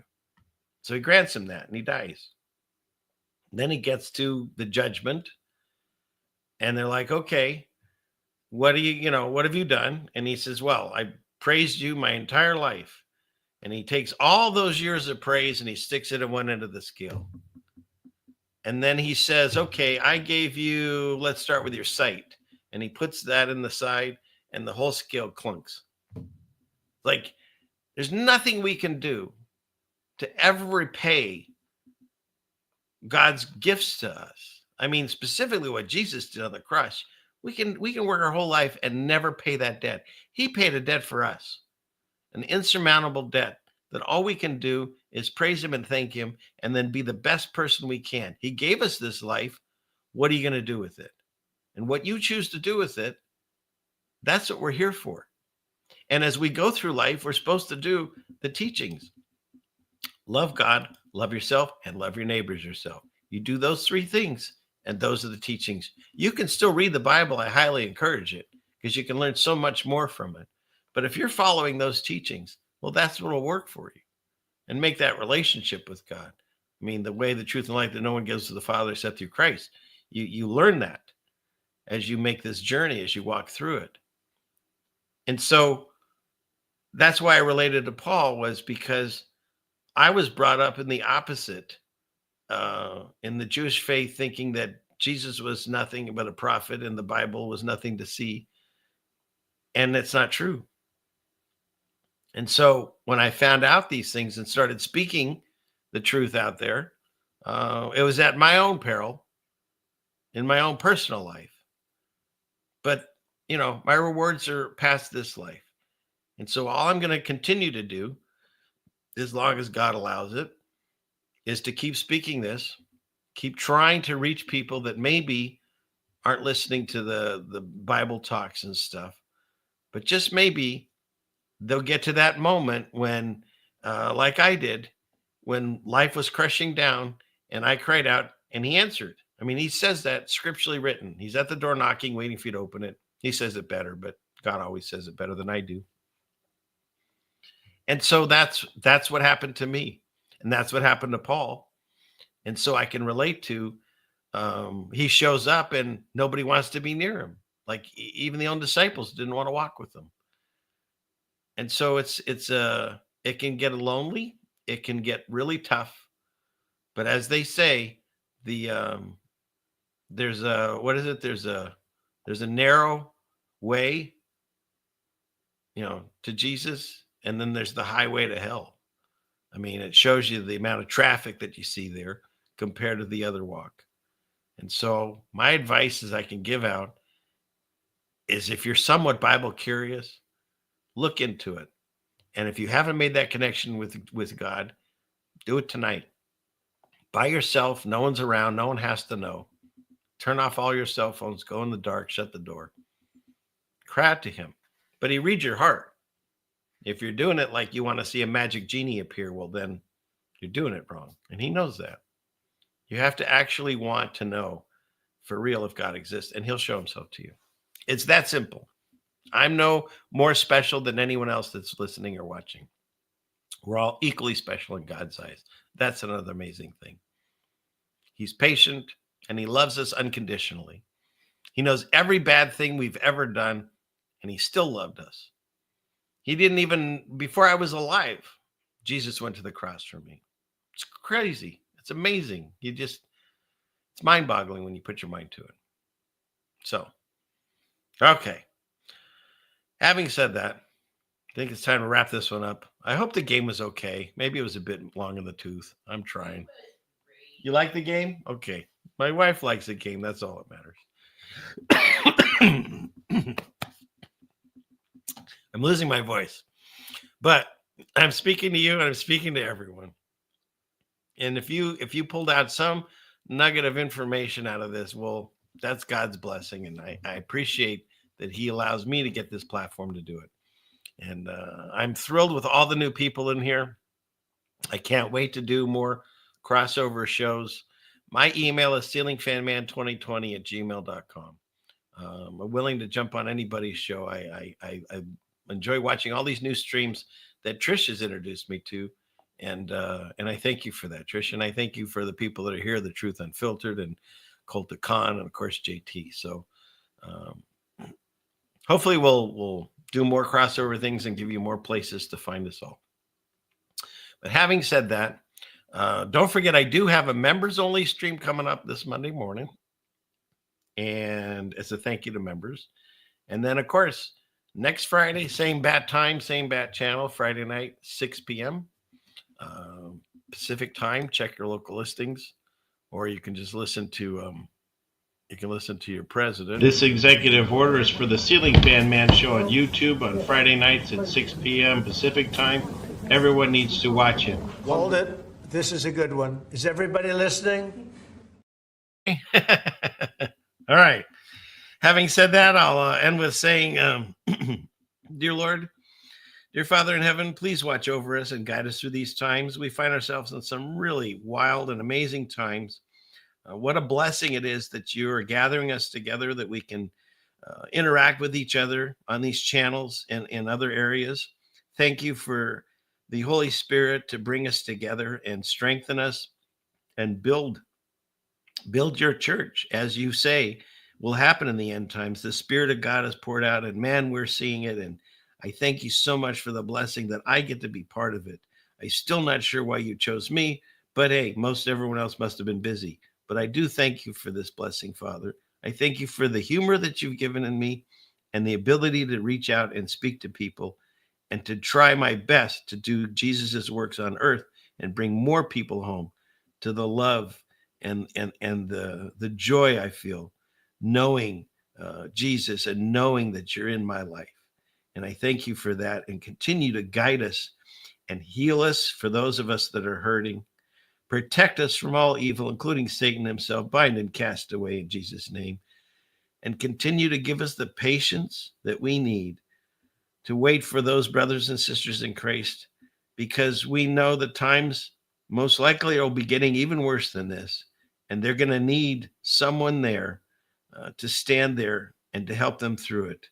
And I thank you for allowing me to be one of those pillars in these times we find ourselves in. Thank you again for everyone that's here, that's listening, and will listen in the future. I love this audience, and I love the fact that you've brought us all together. And thank you again. In Jesus' name, amen. Okay. All right. Tip of the hat. With that, you get this. He says with a knife in his leg. Class is dismissed. Okay. And then, God willing, let's do this again. Like I said, I'll see you Monday, and then I'll see you again next Friday. And hopefully I see that a lot of people in the chat, they want to get together. Just reach out to me. We'll figure this out. So again, thank you. And thank you all the new people that are here and all the people that have supported and continue to support us. You're all treasure to us. So thank you very much.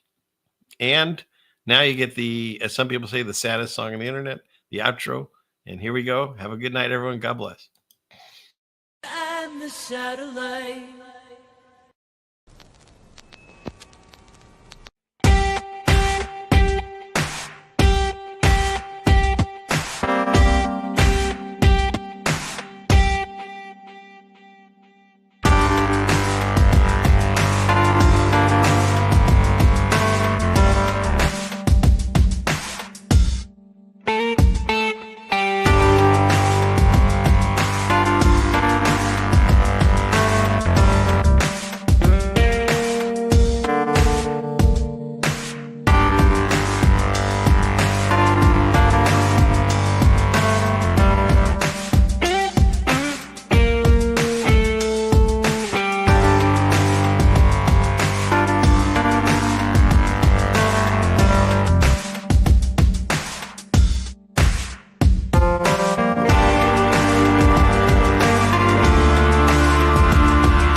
500 years ago, everybody knew the Earth was flat. Satellite transfer complete.